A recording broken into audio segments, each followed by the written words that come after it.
Every social media site has a dark side. On Reddit, finding it is surprisingly easy. Sometimes it's hidden inside a forgotten community with a few thousand members, and other times it's sitting in plain sight, buried in the comment section of a post with millions of views. Most people scroll past these things without a second thought, but every now and then, someone keeps digging and discovers something far worse than they expected. From a Reddit account connected to a real-world tragedy, to communities filled with people sharing their deranged interests. Today, we're diving into some disturbing corners of Reddit. And make sure you like the video and subscribe to the channel. And let's get into it. Grober. Every day, Reddit is flooded with users who like to talk about the most morbid, terrifying, and disgusting things that are known to man. They're fascinated by it. People want to understand why such awful things happen. They want to know how we can make sure it never happens again. Sometimes they even get into arguments about how to do that. Things turn political and then hostile, and people get pissed off at each other. They call each other names and someone ends up blocked. But that's just a classic Reddit discussion. But sometimes there's more to it. Users aren't just angry with one another. They're actually concerned. Whoever they're fighting with seems to be more than just someone they disagree with, but someone that actually seems unwell, maybe even dangerous. This is how many felt when they came across a user by the name of Grober. At first, a lot of his comments don't seem that insane. They're definitely problematic, to say the least, even unhinged, like this one, which was in response to a mass attack that happened in Washington. He says, quote, "There has never been a matriarchal society that hasn't ended in chaos. Men made the world what it is today, which is why I don't blame women. They are products of men just like men. Somewhere along the line, an entire generation of weak men sent us into the tailspin we are experiencing. When we see mass attacks, the majority aren't disturbed men. It's fatherless men. Either absent or weak fathers leave boys to be raised by women, a task women aren't capable of. Nature normalizes violence, not society. Nature is violence, and we are trying to escape our nature. This is what also decreases accountability for the abuse of women, as their fathers aren't taking up the pitchforks that they should be when their daughters are harmed. As for incels, even though the zeitgeist has grabbed onto them, they are not horrible people. They aren't necessarily wrong about most things, and the majority aren't violent towards anyone besides themselves. If any group of people should receive sympathy, it is by far incels. Like I said, problematic. But what becomes concerning is that when you take a look at his account, it becomes obvious very quickly that Grober is obsessed with everything and anything to do with mass killings and the perpetrators behind them. Almost every comment he makes is in a subreddit dedicated to talking about things of that nature. And for the most part, it doesn't seem like Grober has that much sympathy for the people affected. He seems more focused on other things, such as the voice of the victims, like their literal voice. In a post with a Facebook Live video of someone who is actively trying to survive during a shooting, he comments, "What an annoying, extremely unlikable voice." And then he doubles down on it in the replies with, quote, "Then we are talking past each other because I am talking specifically about this video. I've heard plenty of panicky voices, and you always empathize with them, even the squeaky women. This one is just so frustrating. it destroys your hope they are okay. And now is the time that his profile starts to set off some alarm bells. A lot of them. Not only is that all he talks about are shootings and mass tragedies, but he also loses all empathy for the people who have gone through them, all because he doesn't like their voice. If that's all it takes to not care whether someone lives or dies, how much does Grober really care about the people affected by this? Is his fascination out of concern or with the offenders themselves? He even says that he believes out of all groups of people, it's incels that deserve the most amount of sympathy. If that's the demographic he's most concerned with, it becomes hard to believe that Grober has good intentions or even good thoughts when it comes to this. But people arguing with him probably think that all of it stays behind the screen. There's not much harm that he can do digitally, except possibly hurt someone's feelings. That is, unless Grober decides to exit the internet and enter real life, which is exactly what he does. And as he crosses over, he takes his opinions with him, and what he decides to do with them creates more than just an argument. It changes people's lives, including the life of Victor Gomez. Victor was from Greenwood, Indiana. He had lived for years in this small town where not much of anything happened. Everyone got along well, and he was friends with a lot of his neighbors, some who he had even run into on his trips to the Greenwood Park Mall on July 17th, 2022, a day that he would meet a new neighbor, one who was not that friendly, someone named Jonathan Douglas Saperman. The two would be introduced when Victor was heading into the bathroom, and Jonathan was heading out. It was almost 6 o'clock, and he had just spent the last hour in one of the stalls that Victor would be heading towards. But it wasn't an upset stomach that kept him in there so long, and he wasn't hiding away to doom scroll. Instead, he was preparing to unload the 3 weapons he had brought into the mall with him, and he was planning how to kill everyone in sight. And as soon as he finally made his exit out of the restroom, Victor was the first person he saw. Their introduction began and ended in about 5 seconds. Jonathan Douglas Saperman would be the last person that Victor would ever meet. Jonathan, who was otherwise known as Grober, or sometimes Grober Gur Maniac on another account that he used.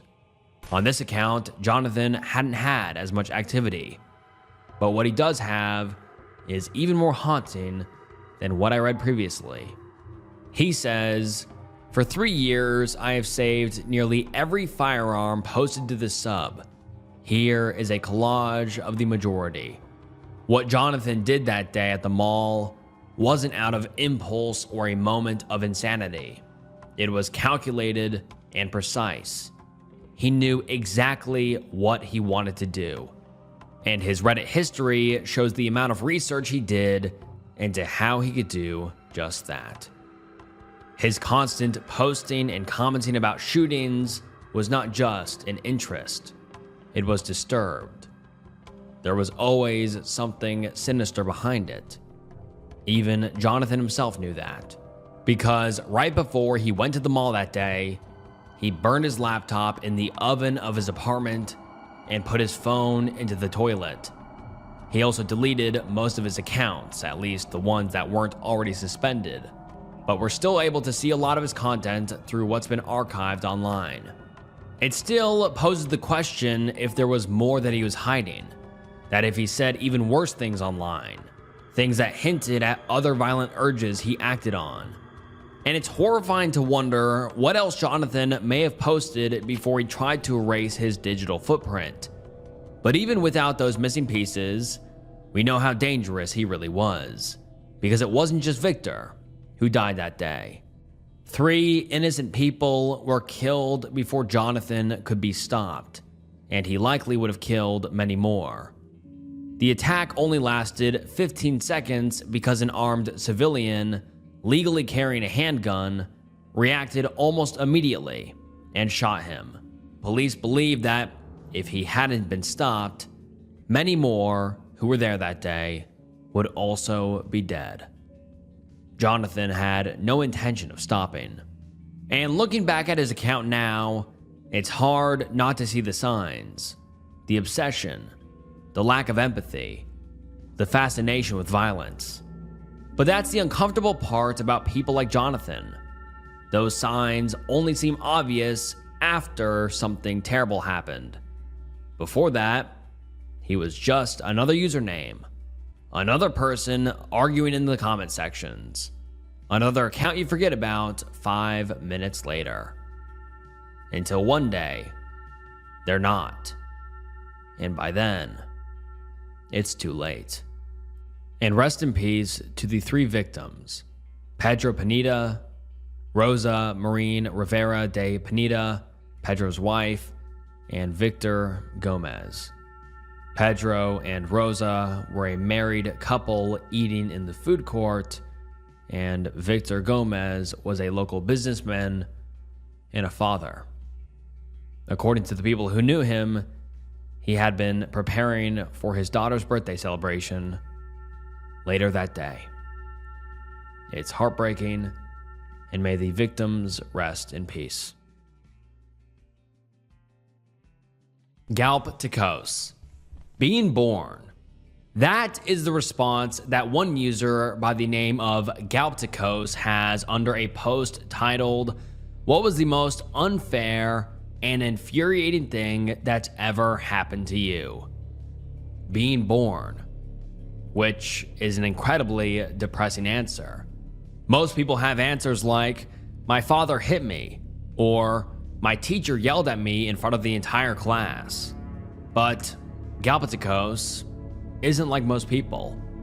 At first, he blends in with the rest of Reddit. His account is full of memes and posts about video games. He's very active on subreddits like r/shower thoughts, where he posts things like, "There are more airplanes in the sea than submarines in the sky." Another Reddit user with too much time on their hands, so why talk about it? Well, it's when I take a look at the comments that things get interesting. It takes some digging around to do, because Galpticos has probably hundreds, if not thousands, of comments about random stuff that's pretty irrelevant. But in between all of that is where things take a turn. His comment about being born was not an isolated comment. In fact, it's a sentiment that's repeated pretty often on his profile. One post asks, "What are your thoughts on yourself?" He says, "I'm a useless, ungrateful waste of space." It's things like that repeated over and over and over again. I wish they were more strict, so I wouldn't be the useless waste of space that I am now. Or, I would experience being a kid again. I miss being genuinely excited to wake up every day when everything was new. I want to relive being able to have free time and live stress-free. But the saddest comment of them all is one in response to a question asking, "Redditors with depression, what kept you from committing S-word?"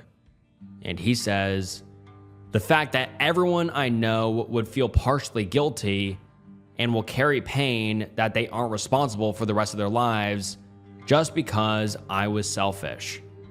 It's terrible that he feels this way, but he's not unique in this. Reddit is full of users who suffer from depression and want to do the same things that he does. Just look at any subreddit about depression or anxiety, and you'll see thousands upon thousands of people who feel similarly, especially with that last comment. That's a common thought process for many people who consider S-word. So many people feel like they're stuck between a rock and a hard place. They see no end to their pain, but don't want to hurt their loved ones. It usually goes one of two ways. Some people find help that gets them out of that place, or they end up losing that battle, which is heartbreaking for everyone involved. But this is where Galapagos is different. It's at this moment he decides he'll figure out a way to get out of this position in a way that no average Reddit user has done before. But he doesn't do it alone. His brother has also suffered from severe depression his entire life and felt the same way. He wanted a way out of the misery he was in. Now, they were both young, both still being under 25, but they felt that they had tried every solution possible, yet nothing did the trick. So the only solution left was to everything. But again, that same question cropped up. What about their family?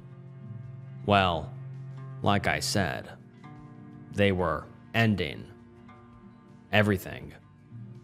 They came to an agreement that if they didn't feel better in a year, they would commit S-word and kill their family. They lasted a month. In that month, things felt as bad as they ever did, sometimes even worse. They felt like they had all the evidence they needed. So, on April 3rd, 2021, Farhan Tawhid, who was the real 19-year-old behind Galapagos, and his brother Tanvir committed S-word, along with killing their entire family.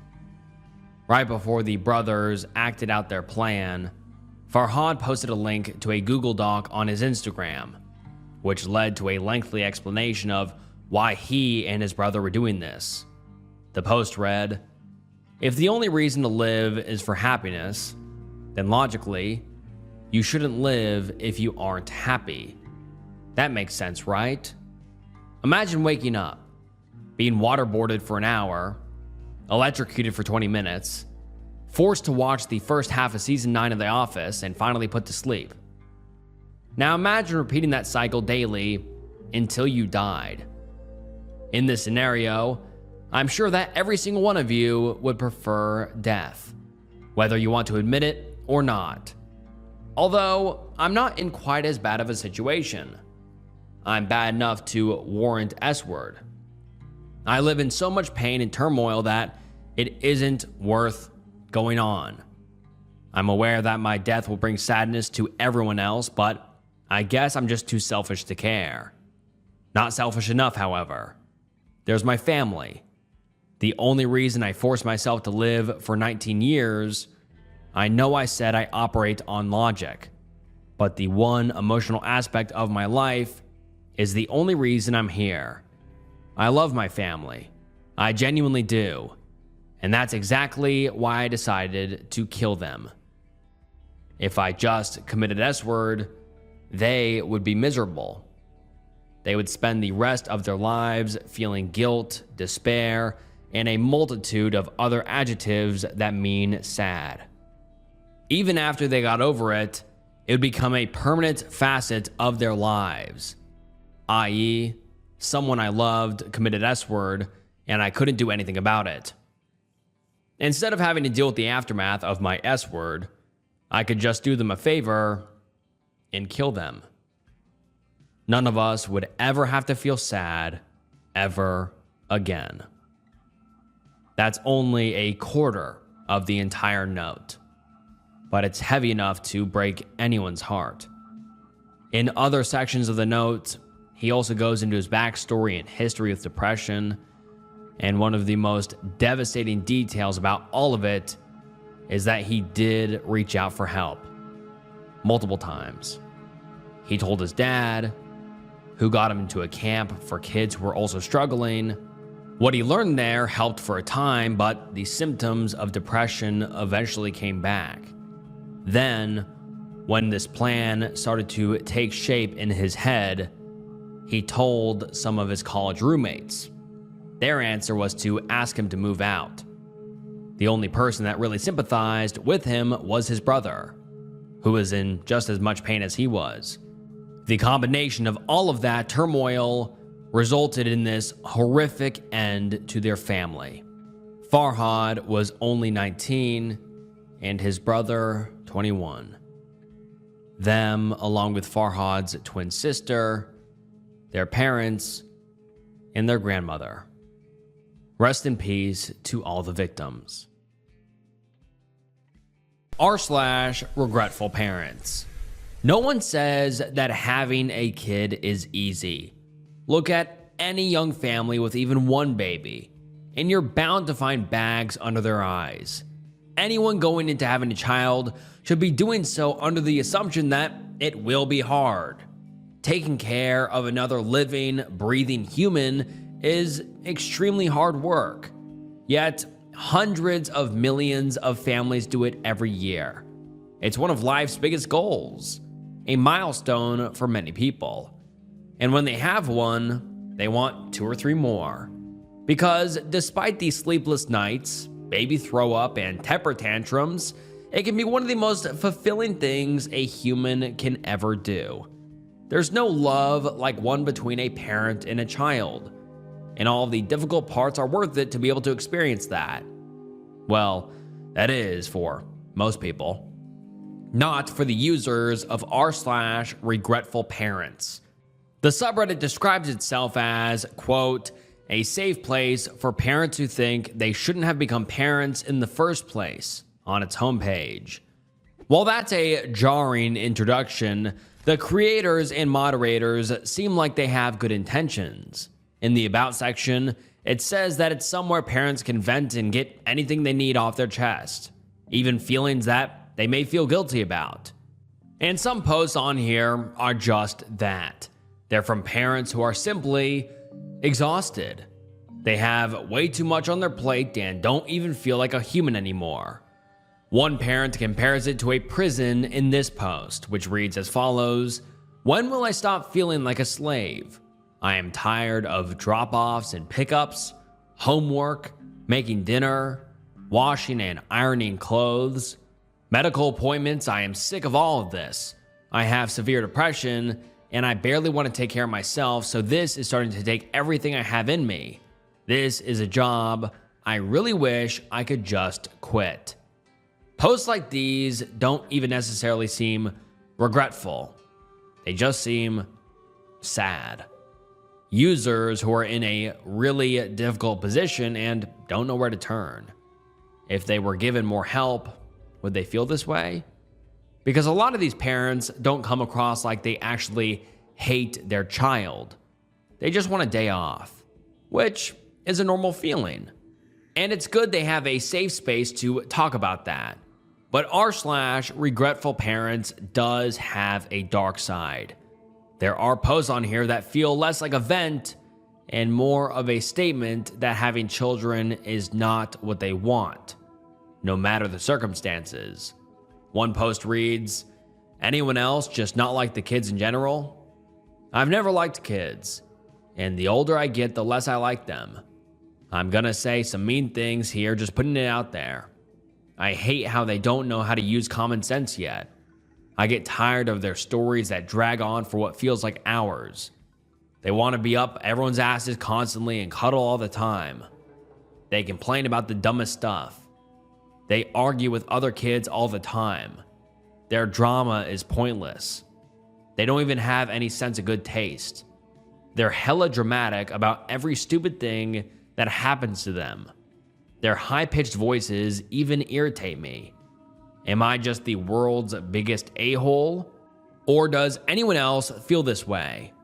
Maybe this is another tired mom or dad, and I should give them the benefit of the doubt. But it honestly just seems like they don't want anything at all to do with children. And that's fine if you don't have kids. Now, they probably thought that they'd feel different towards their own children. But that's a pretty big risk to take. It's essentially a gamble on a human life. It's not a stuffed animal.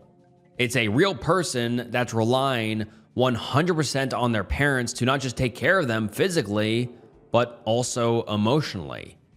And when a person doesn't even want to be around their child, it can have real serious consequences.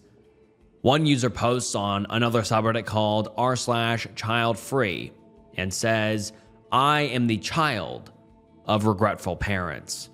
The post reads, "I grew up with a deep sense of not being wanted. I grew up feeling like just because I existed, my mom couldn't live the life she wanted to. These feelings bleed into my adulthood, and they are painful to work through. I was the unplanned child who arrived at the worst time, and I will never forget the deep, empty brokenness and helplessness I felt as a kid." I know this sub is CF, but if this post so happens to come across someone who's a fence sitter, take this as a sign that if you have even the smallest inkling that you shouldn't have kids, don't. Your child will feel your regret even if you never say it out loud. This is what I wish more parents understood. It doesn't seem like the users of regretful parents understand that, unfortunately. Of course, no parent is perfect and will always make mistakes, but when that first mistake is having the child to begin with, that kid will remember that forever, like the OP said in the last post. And no matter how much the parent vents about it on Reddit, that feeling won't go away. And that's for both of them, because on r/regretful parents, everyone loses. Mom and dad are stressed and on the brink of collapse. Then their kid holds on to that stress and the cycle goes on forever. Everyone is miserable. So I can't say it's a bad thing that the subreddit exists. Some of those parents genuinely need and deserve that safe space to say whatever they want without consequence. And hopefully, when they do that, some of their depression and turmoil is relieved, and they can return to their children in a better state of mind. But hiding in the shadows beneath all of that are parents who honestly should have never become parents to begin with. People that despise every single thing that has to do with having a child. Like users who title a post with, "Kids are not worth it any time in life." You know what nobody really tells you? Kids aren't just a tough few years and then it gets easier. No, it's a lifetime subscription and you can't cancel. From the moment they show up, sleep is a distant memory. You don't rest anymore. You grab broken little scraps of unconsciousness between crying fits, nightmares, and "Mom, I'm thirsty." Forget cooking a decent meal. You're lucky if you can microwave something without a meltdown happening in the background. And going anywhere? That becomes a military operation. Packing bags, snacks, spare clothes, arguing about shoes, strapping them into the car seats while they scream like you're torturing them. And then people say, "Oh, don't worry. It gets easier when they're older." Lies. Sure, they might stop needing nappies, but now you're a full-time, unpaid taxi driver. School runs, after-school activities, birthday parties, sports, friends' houses. You're basically running an Uber service that never closes. Then comes the money drain. Fees, uniforms, gadgets, clothes they grow out of in a week. Braces, holidays you can't enjoy because they complain the whole time. You don't get your life back. You just upgrade to different forms of chaos. Even when they're adults, you're not free. You're worrying about them constantly, bailing them out when they make bad choices, helping them move again, lending money you'll never see back. And guess what? Grandkids. The cycle restarts. You thought you'd get peace at 50? Nope. You're still wrapped up in their lives whether you like it or not. Kids are 24/7 forever. It's not 18 years and done. It's permanent.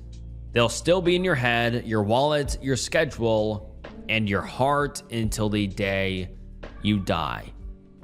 It's users like these that go beyond needing a helping hand or even a therapist. What they need is for someone else to take care of their kid altogether. But sadly, that isn't the case for the majority of people in situations like this. What's more likely is their child will be raised in an emotionally unstable house, grow up feeling unloved, and then need therapy themselves. That is the product of regretful parents. And who knows, maybe in 20 years, children who were raised by the users of this subreddit will grow up and make their own subreddit. So they have a place to vent about all the ways they were mistreated.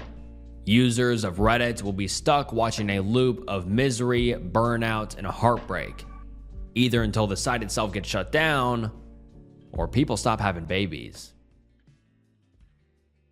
r/ChadFish. Dating apps can be one of the most frustrating places on the internet. It's a hub for boring small talk, terrible first dates, and then the eventual ghosting. The majority of people on these apps probably feel they have had awful experiences, but none more than one half of the pool: men. It is true that they get significantly less matches than women, but whether they have a worse time is definitely arguable. Either way, many get fed up with it.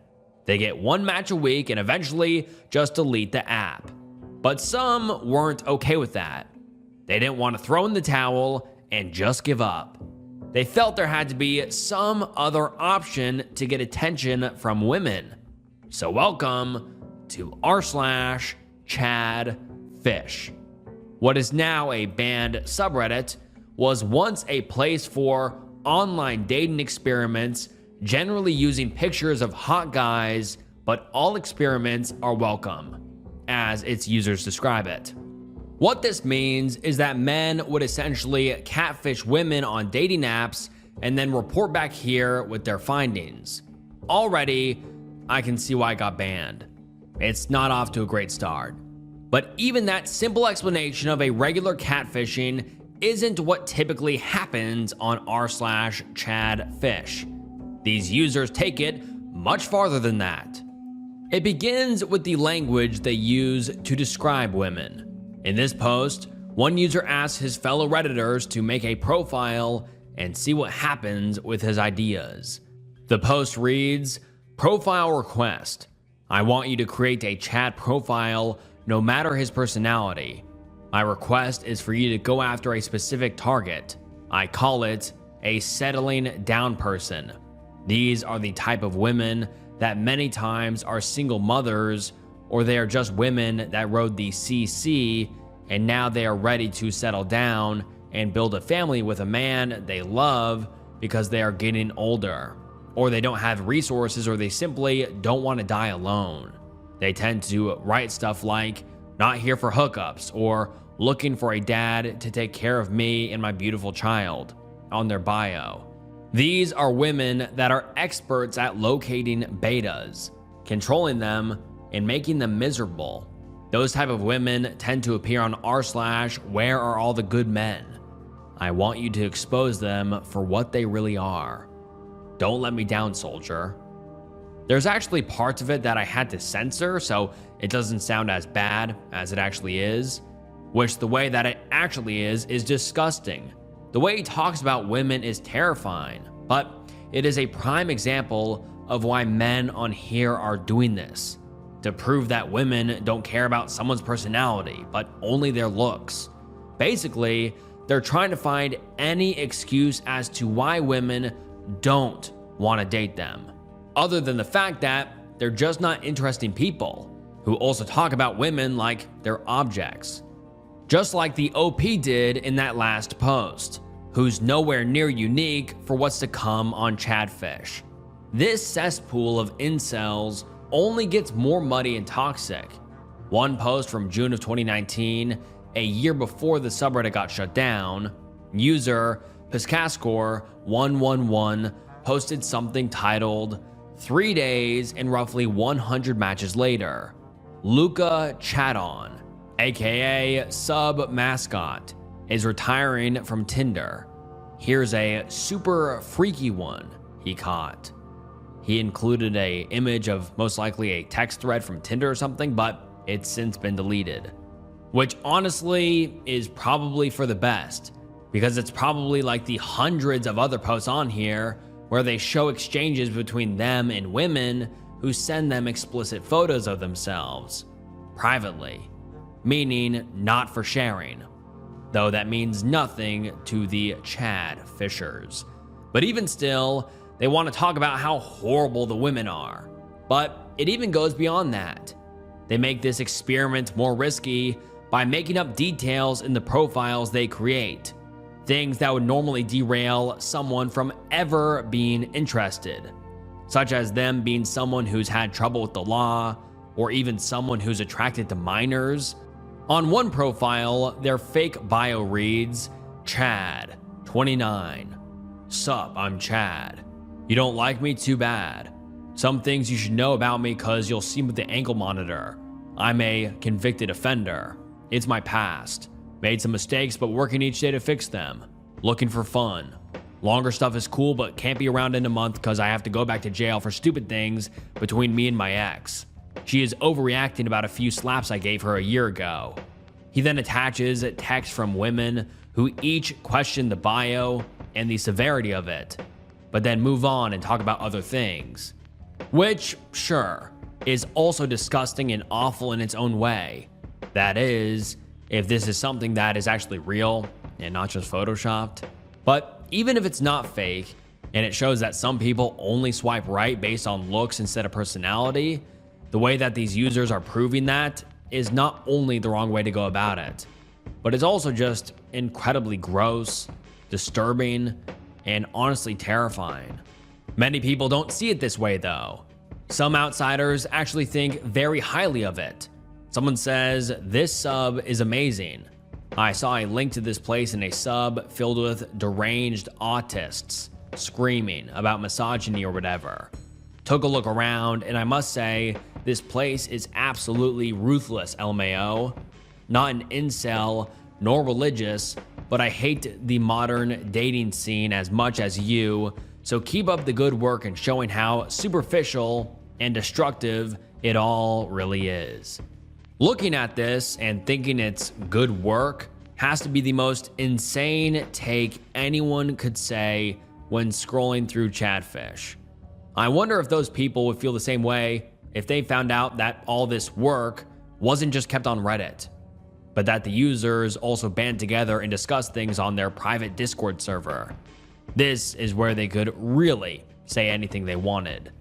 And it wasn't just a space for them to talk poorly about women, but also somewhere they could dump even more of the explicit photos I mentioned earlier.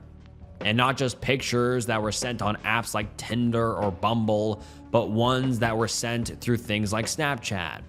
Images that were really explicit. And so the real intent of Chatfish is revealed. Who they really are comes to surface. These aren't guys trying to question the dating app culture and bring a positive change. No matter how much they pretend like they are, they're losers that hate women, and instead of taking any accountability, they find solace in other losers who feel the same way they do. Luckily, Reddit and Discord quickly caught on and saw the not only horrific things these guys were saying, but also the illegal things they were doing. And with that, r/Chadfish met its final match and was shut down forever. But that doesn't mean they're still not out there. While some users on subreddits like r/IncelTears were celebrating the end of it, others were grieving the loss. One post on r/Tinder says, I miss r/Chadfish.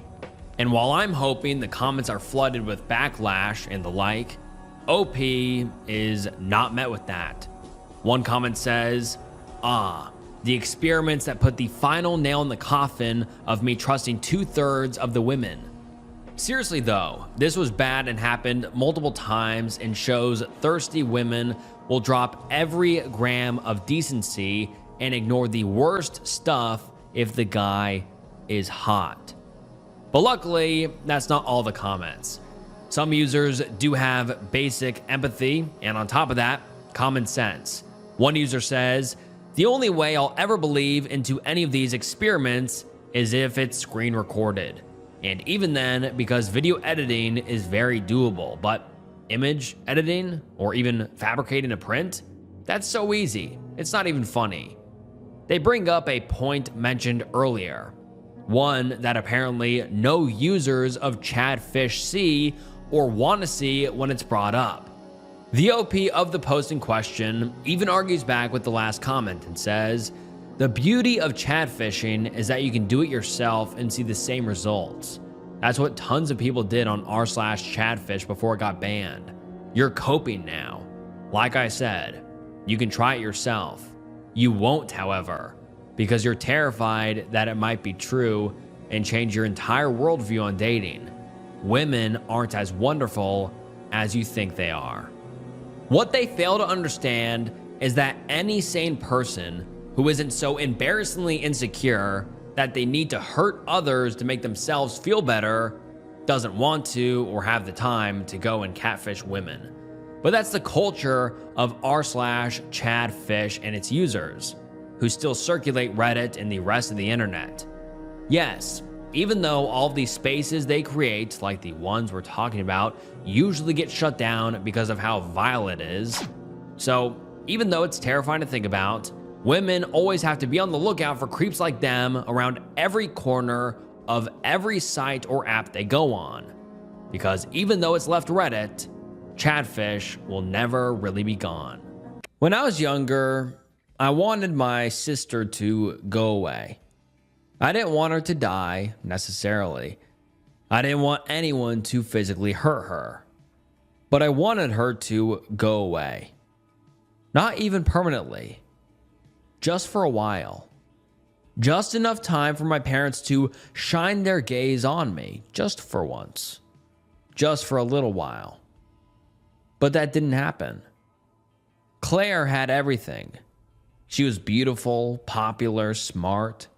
She was in every extracurricular. She received fantastic marks. The principal knew her by name in a good way. She came out of the womb as the golden girl of the family. The worst part? She was nice to everyone, especially me. She went out of her way to befriend me, make a sister connection. When she was 5, she drew pictures of us together. When she was 10, she read my favorite YA series so we could talk about it.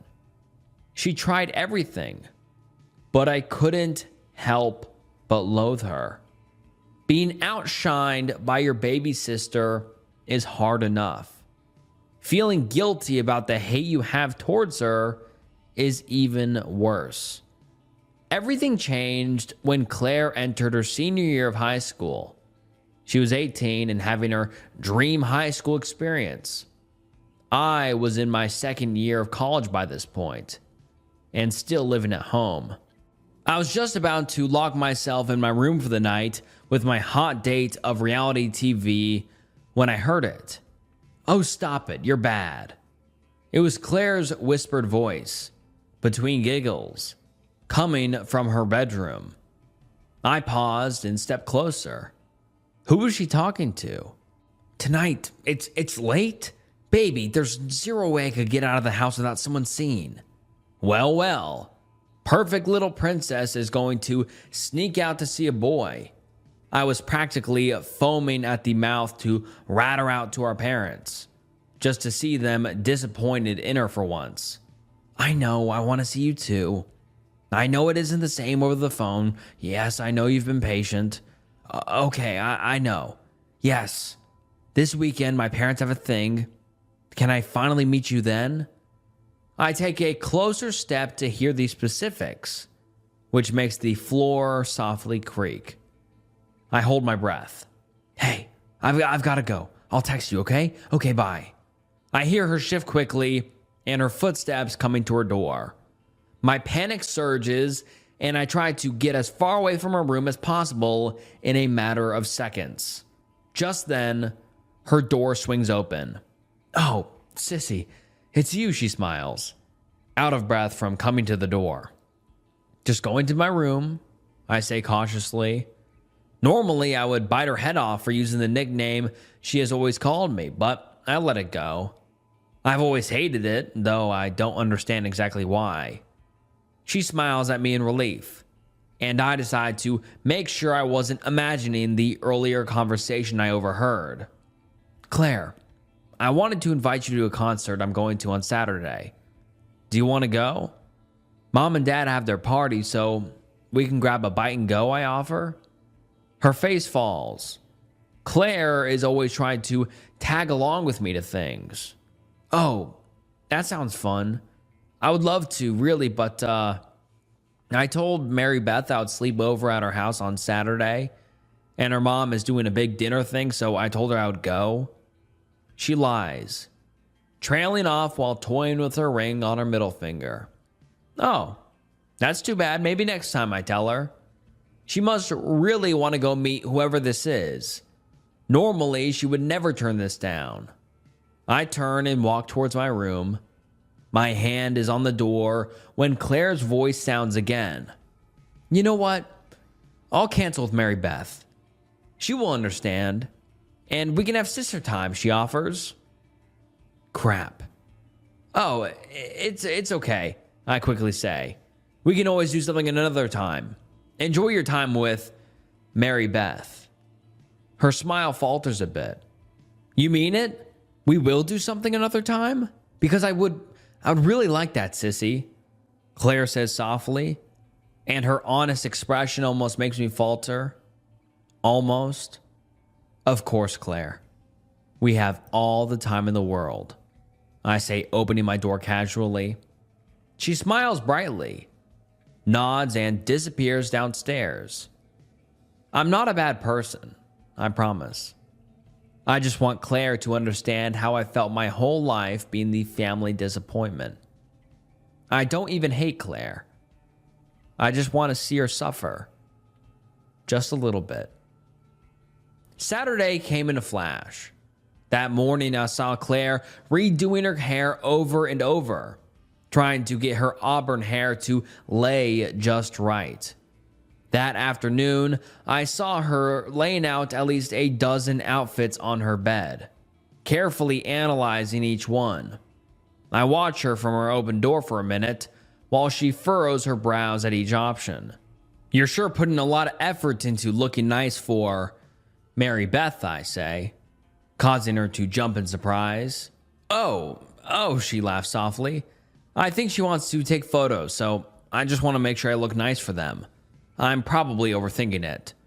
I nod and step into her room, peering down at the unlimited options. The green dress with your denim jacket makes your hair look really vibrant, I offer, surprising myself. Her eyes widen a bit as she takes in the small compliment. Really? You think so? She asks me. I nod.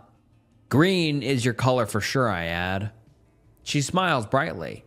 Thank you. It's actually my favorite color too. You can't go wrong with a sister pick, she says excitedly, holding up the green dress on the hanger. The sudden sisterhood moment starts to make me feel overwhelmed. I force a smile and begin to walk out of the room before I remember. Oh, I'm leaving for my concert at 7. When is Mary Beth picking you up, I ask. She seems confused for a half second, but corrects her face quickly. 7:30. Don't worry, I'll lock up before I leave, she says casually, opening up her jewelry box on her bed. Sounds good. Have fun tonight, I call over my shoulder as I head to my room. You too, Claire calls after me, and even though she's only a few feet away, for some reason, she already seems so far away from me. The concert wasn't real. I had no plans for one, which was also why I insisted she go to her actual plans. My plan was easy. I would leave the house at 7 p.m., grab some food, then circle around for a while. Once Claire was gone, I would go to Mary Beth's house, claiming she forgot something at home. She wouldn't be there, and then I would call my parents in a fake panic. causing them to leave their party and come home to track Claire down. Claire gets caught with whatever boy she's with. Mom and Dad yell at her. She gets the "how could you disappoint us like this" face. And I revel in their anger. And tomorrow the dust will settle. Claire will bat her eyes and apologize, and everything will go back to normal. But for one night, she will get it. And that's all I need. At about 8:15 p.m., I go back to my house. I had to make sure Claire actually left. I open the door slowly and call into the house. "Hello? Claire? You still here?" Silence. I climb the stairs and look into her room. She isn't there, but her denim jacket is on the bed. She must have forgotten it. "Oh no, Claire, you forgot your jacket," I say out loud in an exaggerated voice. "I should be a good sister and return this to you at Mary Beth's house, which you are so totally at this evening." I take the jacket with me downstairs and immediately leave the house, jumping in my car. I'm almost giddy with excitement. I drive the 5 minutes to Mary Beth's house, humming along to my music. When I get there, I open the door and practically skip up the walkway and ring the bell. I then remind myself that I need to play concerned sister and furrow my brows the way I saw Claire do it that morning. A beat later, Mary Beth's mother comes to the door. "Oh, hello, sweetie," she says. "Hey there, just coming by to drop off Claire's jacket." "She left it at home and it's cold outside," I say, holding the jacket up. Mary Beth's mother tilts her head at me. "Well, that is awfully kind of you, but Claire isn't here." "I don't think so, at least." One moment. She turns back into the house and calls for her daughter. Mary Beth casually walks to the door. Her expression falls when she sees me. "Honey, is Claire here?" Her sister comes by to drop off her jacket. Her mother says, gesturing to me. No, she isn't, but she will be. She is coming over later. Later," Mary Beth stammers. I widen my eyes and look directly at Mary Beth. "She isn't here? What do you mean? She told me she would be. Didn't you pick her up?" I ask her. Mary Beth's cheeks turn pink as she looks sideways to her mom. "Mary Beth, do you know where Claire is?" her mother demands. Mary Beth quickly shakes her head. I shake my head and inhale deeply. "Okay, I think I'm gonna call my parents," I say with a defeated expression. "Oh, honey, at least come inside to call them. It's cold outside. I'll make you some tea," Mary Beth's mom offers, standing aside to let me pass through. "Thank you," I tell her, pulling out my phone, which already has my mom's phone information pulled up, and I hit the green call button. About 30 minutes later, I see my parents' car pull into Mary Beth's driveway. I meet them at the door with that sad expression I've perfected over the last half hour. "What is happening? Where's Claire?" My mom practically shrieks as she walks up the pavement. I give a resounded sigh. "I have no clue, Mom. She said she would be here, and I brought her jacket because I saw that she left it at home, but Mary Beth said she hasn't been here, and she doesn't know where she is," I say, looking down at the denim jacket in my hand for emphasis. My mom puts her hand on my shoulder and looks me in the eye. "It's a nice thing you did bringing that to her. If you hadn't, we wouldn't have known she wasn't here," she says, squeezing my shoulder with her manicured hand.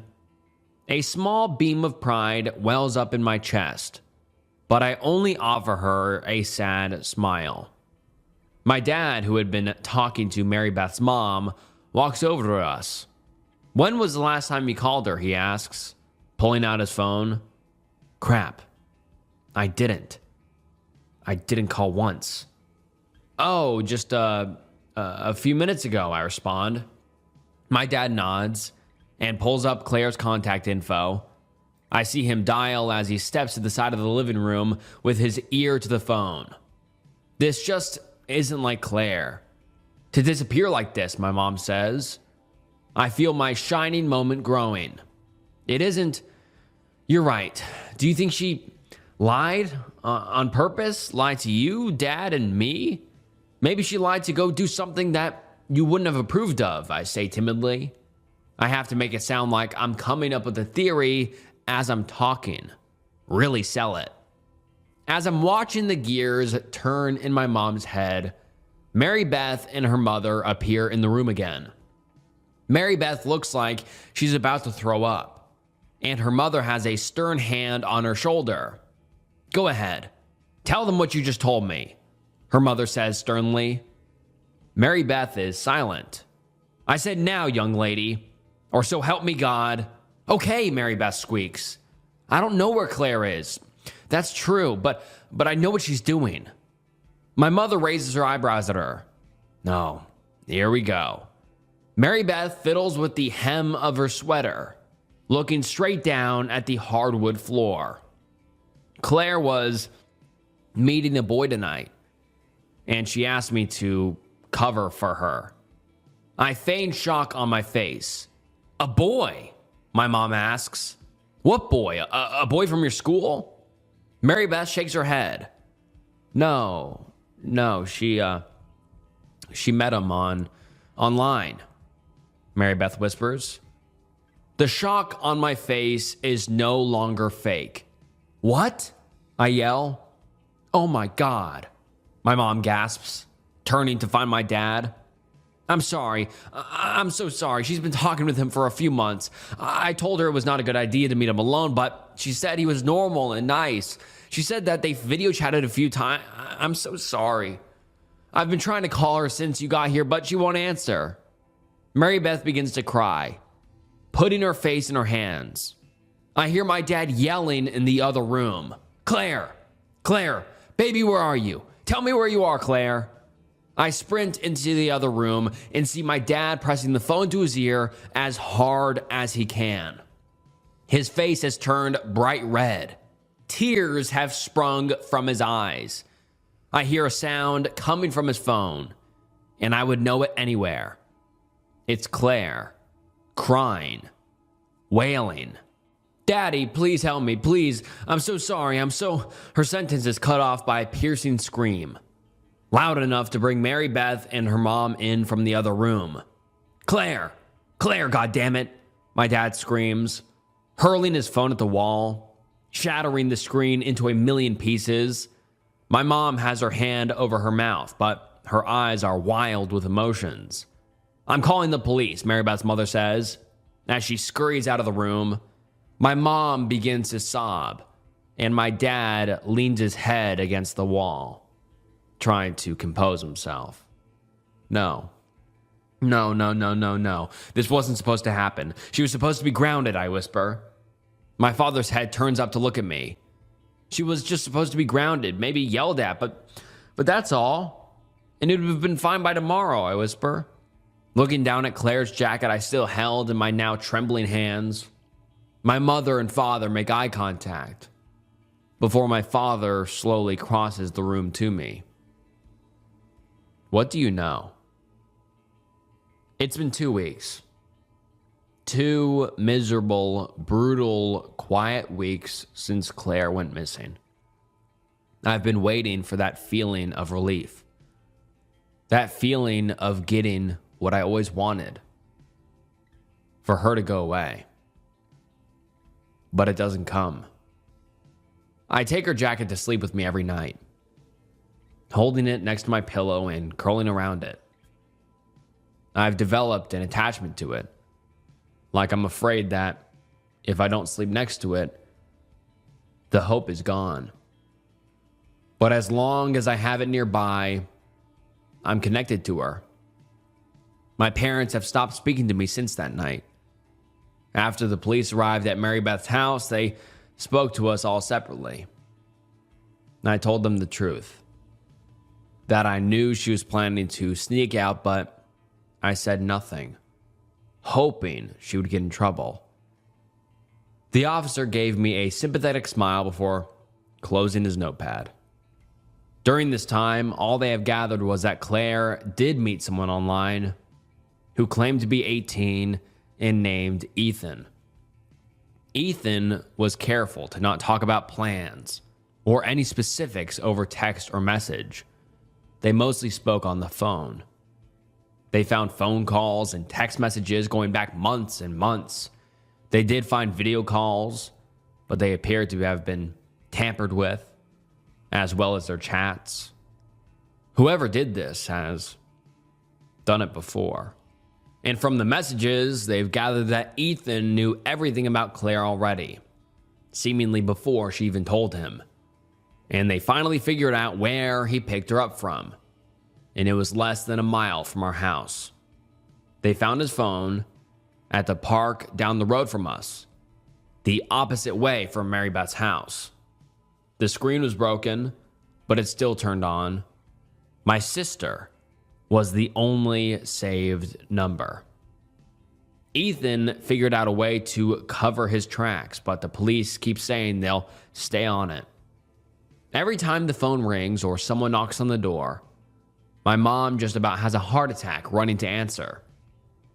She will say a few things in passing to me, but she's just so sad. She just stares at Claire's phone.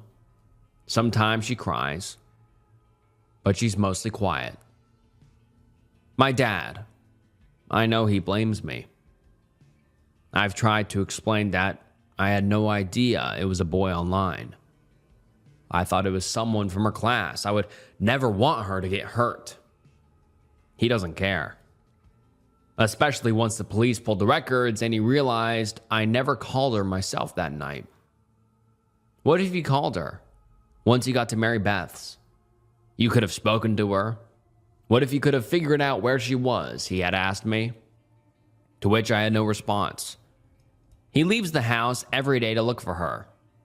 We've led search teams, put her picture everywhere, held a press conference. Everything the police said would help. We even posted a reward.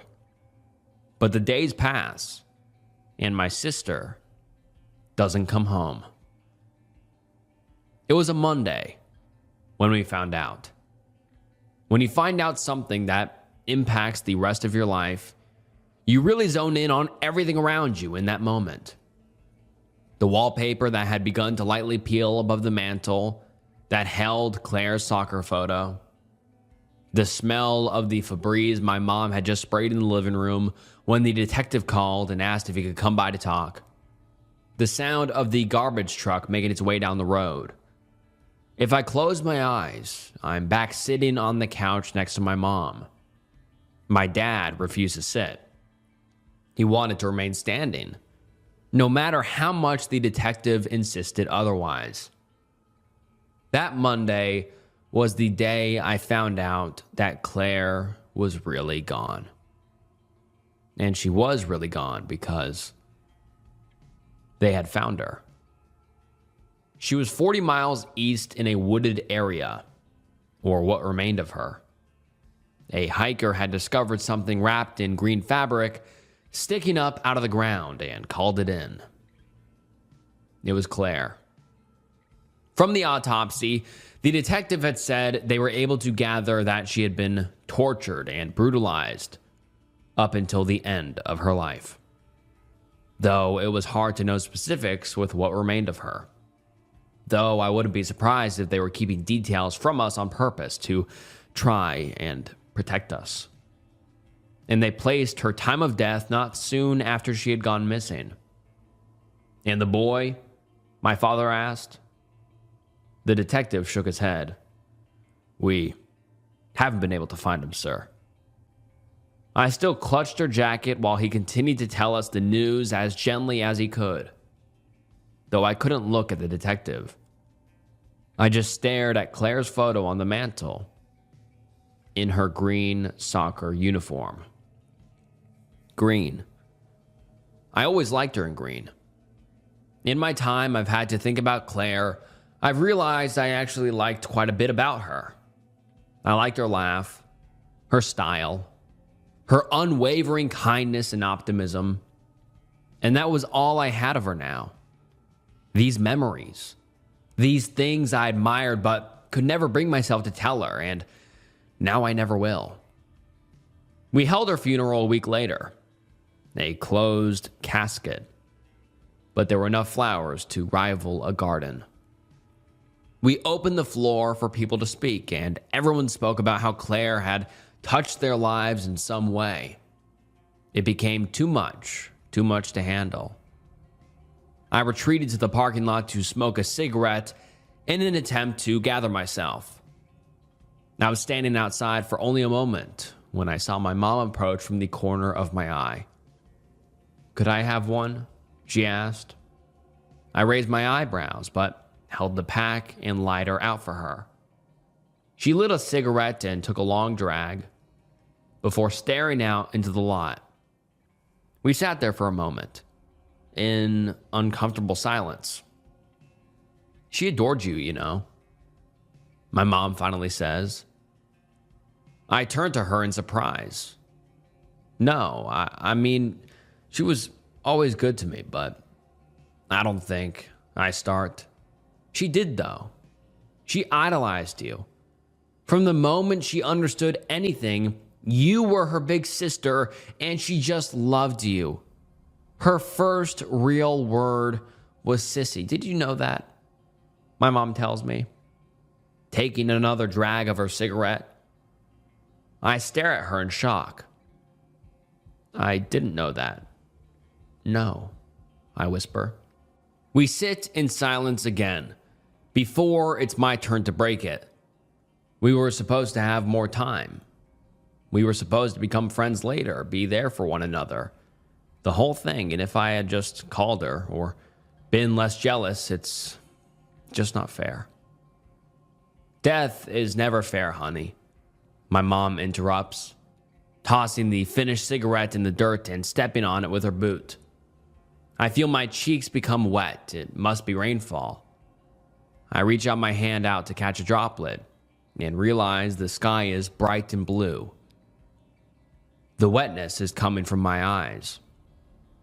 "I'm so sorry, Mom. I wish I had done more," I whimper. My mom looks at me with a sympathetic expression, and she wraps me into a tight hug. I let myself cry into her shoulder. "You don't have to apologize to me, honey. Just take it one day at a time. That's all we can do," she says into my hair, before patting me on the back and heading back inside. I sit down on the sidewalk, or collapse really, and just look up at the sky. I'm not really religious, but I'd like to think Claire is looking down on us all today. That she's here, and laughing over the dramatics of the day, but admiring the beautiful flowers that bloomed just for her. If I close my eyes, I can hear her faint laugh carry through my memory, and I dread the day I will inevitably forget it. I scratch at the new tattoo on my wrist, remembering to put lotion on it. So I welcome the distraction and pull the small tube out of my bag and roll up my sleeve, smiling at the word "sissy" in green ink, forever etched on my skin. My ex's kid is staying with me for a few days. It's causing some tension between me and my girlfriend. I was backing up my car up my driveway after a long day of work, eager to get out of my uniform and onto the couch, when I first saw him. There was a little kid, a boy, standing on my porch. Oddly, my first reaction was fear, though I couldn't tell you why. But I could feel my heart speed up as soon as I saw his face pop up in my rearview mirror. He was dressed in denim shorts and a red t-shirt, and a backpack was slung over his shoulders. His face was pale, and he had light brown hair peeking out from underneath a blue baseball cap.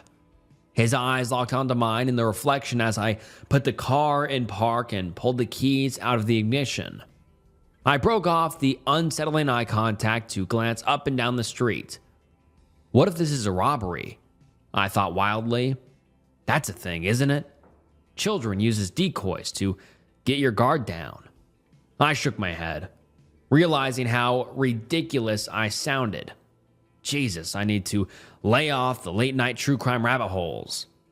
The street was empty, except a tabby cat wandering idly by the storm drain. I glanced back toward the boy as I gathered my duffel bag and laptop case from the back seat. Then it dawned on me, and I laughed at myself. Once every few weeks or so, I'd get neighborhood kids knocking on my door, asking to retrieve a frisbee or football or whatever else out of my backyard. My fence shared a side with 2 other yards, both of which housed apparently very social and rambunctious children. Chuckling, I shut the car door a little too hard, sending the cat scurrying off down the street. I waved at the boy. "So what is it this time, soccer ball?" I asked him as I stepped up onto the porch. He cocked his head slightly. "Ball?" "Yeah, did y'all throw something over the fence again? If you give me a minute to set my stuff down, I'll grab it for you." That's when I realized something. I couldn't hear any kids playing behind the house, besides a sprinkler across the street and a police car siren going off in the distance. It was quiet. I could feel myself getting a little nervous again, this time worried that this kid was lost or in some sort of trouble. I squatted down, concerned. "Hey, what's your name?" "Matt." Something about him seemed familiar, but I couldn't quite put my finger on it yet. "All right, Matt, you okay? Where's your parents?" He shuffled his feet. "She brought me here." "Your mom, you mean? She dropped you off here, like on my porch? Why?" Then an idea hit me. The reason he looked familiar. I tried to smile at him. "Is your mom's name Jennifer? Jenny?" He nodded. I sighed, probably failing to hide how frustrated this whole situation was making me. Jenny was my ex. We didn't date very long. I'm the one who called it off. She'd been great at first, but it soon became apparent she had a serious drug problem. I couldn't deal with the mood swings or the constant stealing and lying, so after a last-ditch effort to get her to get help, which was staunchly refused, I broke it off. Damn. Maybe this is a robbery after all, I thought darkly. Part of me still felt bad about dumping someone that was obviously in a bad place, but honestly, I just wasn't equipped to handle that sort of thing. I was also not equipped to handle kids. And looking at Matt, I realized this was the longest conversation I'd had with someone other than adults in years. I found out Jenny had a kid, or perhaps multiple, pretty early on in our relationship, but I never met them. They didn't live with Jenny, and it was obviously a bit of a sore topic for her. When I asked, she told me that the dad was an asshole that refused to let her see them, and that was the first and last time it was brought up. Of course, later I'd realized the real reasons behind her lack of custody, but at the time I didn't want to upset her, so I didn't pry into it further. And here I was, still unable to shake her out of my life. This was really putting a damper on my plans of doing absolutely nothing on a rare stretch of days. I unlocked the door and walked into the house, setting my bags down inside. "You can put yours down with mine here." No reply. I turned back and saw Matt had not followed me in yet. He stood right outside the doorway, head tilted, eyes on mine. "Hey, come on inside. It's getting dark out here and the porch light is busted." I shepherded the boy into my living room and onto the couch. I sat across from him in an armchair. After a couple of minutes of awkward silence, I asked him why Jenny had dropped him off at my doorstep. There was no one else. None close enough. Matt hadn't yet blinked. His eyes were wide and dark, They reminded me of a shark or some other cold-blooded animal. I rubbed my eyes warily and groaned. That didn't surprise me. The only bridges Jenny hadn't burned were shady characters that had no business taking care of a kid. Not that I had any idea how to either, but at least you didn't have to worry about Matt stepping on a dirty needle or seeing God knows what at a wild house party. And Marilyn, Jenny's mother, God, I did not want to have to deal with her again. But I figured she'd be my best bet to pass along the kid. She lived about 4 hours away, likely why he hadn't been dropped in her care to begin with, but I would be more than happy to make the drive. I just needed to call her to get the address. I glanced at my phone. Nearly 9 o'clock. I looked over at the boy. He'd been staring at me blankly the whole time. I'm not a fan of kids, to be honest. I don't hate them. I'm just never around them much, but this kid gave me the creeps. I wondered why she had to leave him behind so quickly, and why he was with her in the first place. I hoped she had checked herself into rehab, getting help before she could talk herself out of it again, and not something nefarious. Do you want some food? Matt shook his head. Not hungry? Okay. Are you tired? It's getting kind of late. When's your bedtime? He shrugged. This is like pulling teeth. Come on, Patrick, get it together. You're the adult here. I pulled out some spare sheets and an extra pillow, turning the couch into a makeshift bed. I opened the backpack and found a couple changes of clothes and some toiletries. I handed Matt a pair of PJs and a toothbrush and guided him to the bathroom. Once he shut the door, I wandered into my own bedroom and pulled out my phone. I tried calling Jenny first. The number you are trying to call is no longer in service. I wasn't that surprised. Her not paying her phone bill or losing her phone had always been a point of tension while we were together. I sighed. Steeling myself, I dialed Marilyn's number. After a few rings, it put me through to voicemail. I left a quick one, stammering out a couple of sentences explaining what was going on and to call me back ASAP. Then hung up. Should I call the police? I didn't want to get Jenny in trouble. Not if she was trying to turn things around. Besides, I had no idea where she was currently, since she moved to a new apartment after the breakup. I walked out into the living room and was surprised to see Matt already fast asleep on the couch. It hit me just how exhausted I was. It had been an insane week at work, and I'd put in a nearly 11-hour shift. Yawning, I decided that I'd be able to deal with everything better after getting some rest. I double-checked all the locks and then got into bed, leaving my door open a crack in case anything happened and Matt needed me. I passed out almost immediately. Daddy, Daddy. My eyes shot open. The soft glow of the alarm clock illuminated a pair of eyes inches from my own. Shit! I scrambled upright. Jesus, man. You scared me. I'm sorry. I frowned. I'm not your dad. The eyes stared, unblinking. Oh. I could barely make out his outline in the dark. Are you okay? There's a monster trying to get in. Monsters aren't real. You probably had a bad dream. Like I said, I'm not great with kids. Go back to bed, okay? Can I sleep in here with you? No, I don't think that's appropriate. I can sleep on the floor. I didn't like the thought of that, but I was too tired to argue. Okay, sure, I guess. Up until that point, Matt hadn't seemed very emotive. He hadn't laughed, or smiled, or cried, but when I said that, he grinned wide.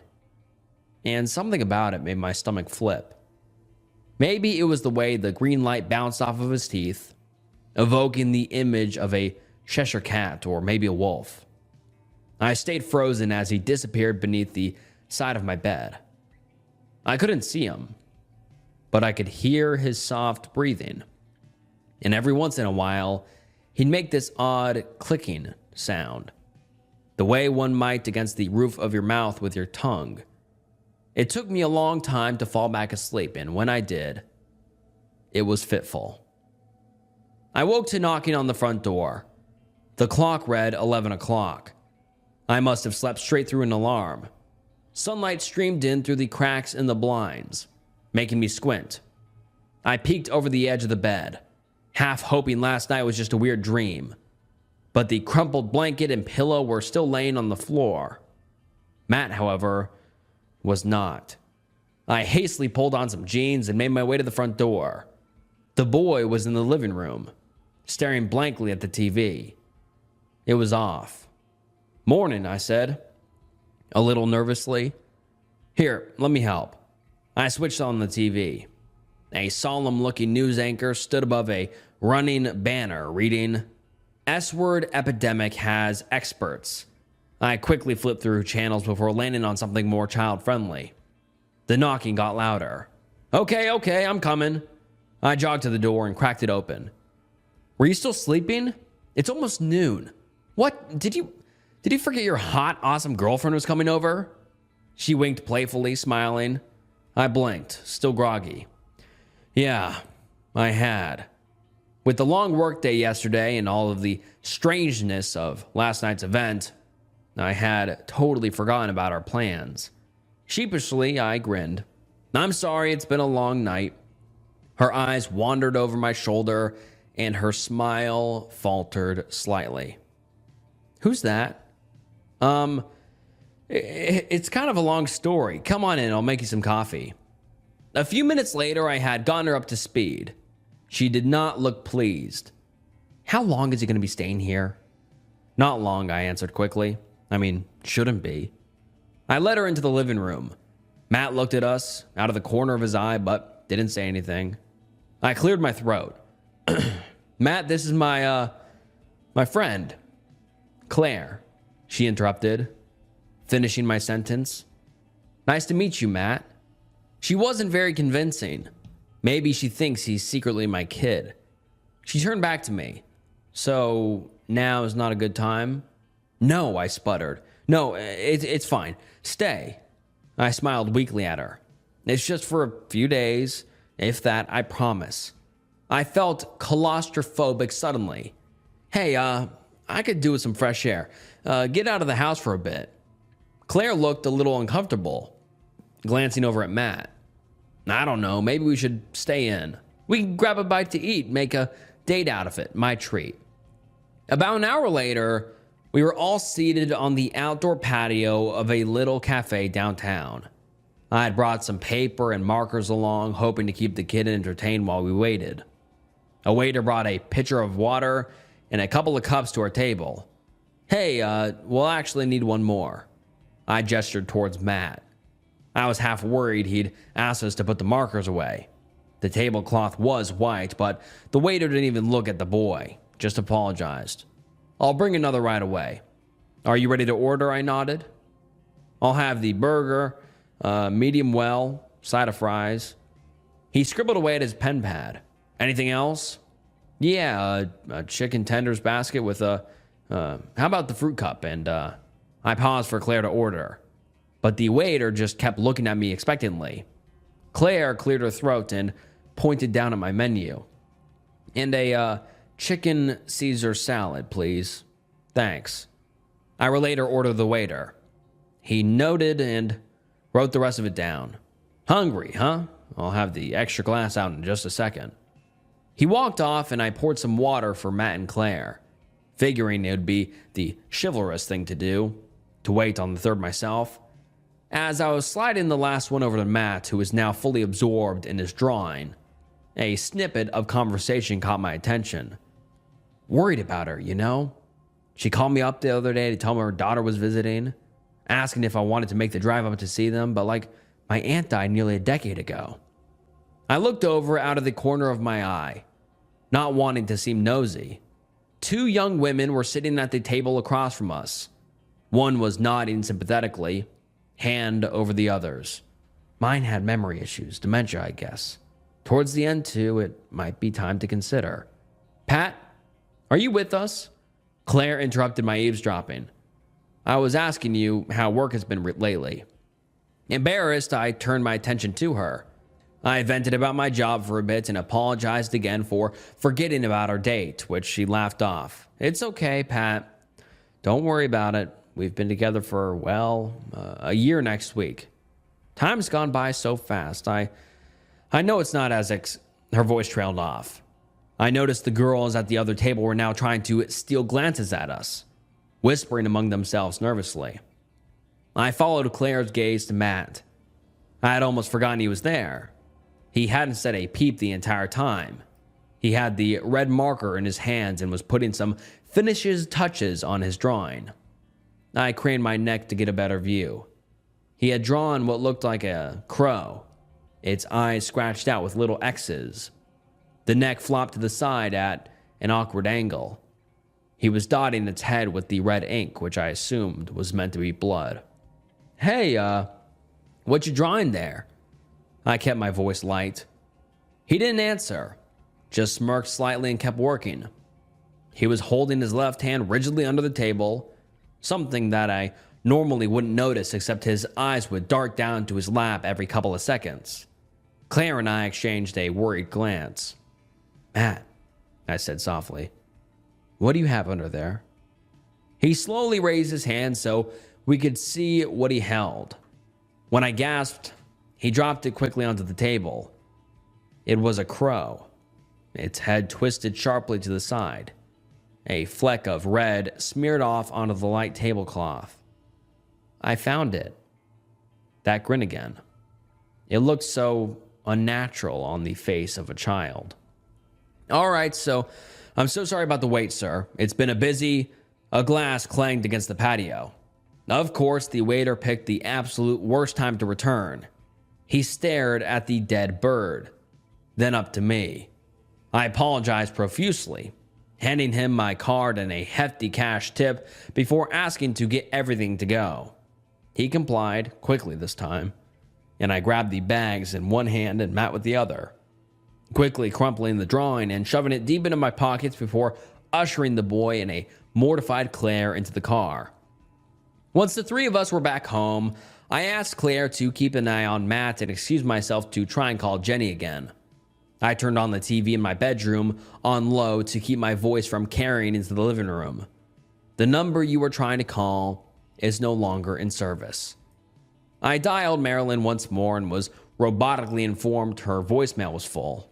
I slammed my phone down onto the bed. Fuck. This was not the relaxing time I'd hoped for.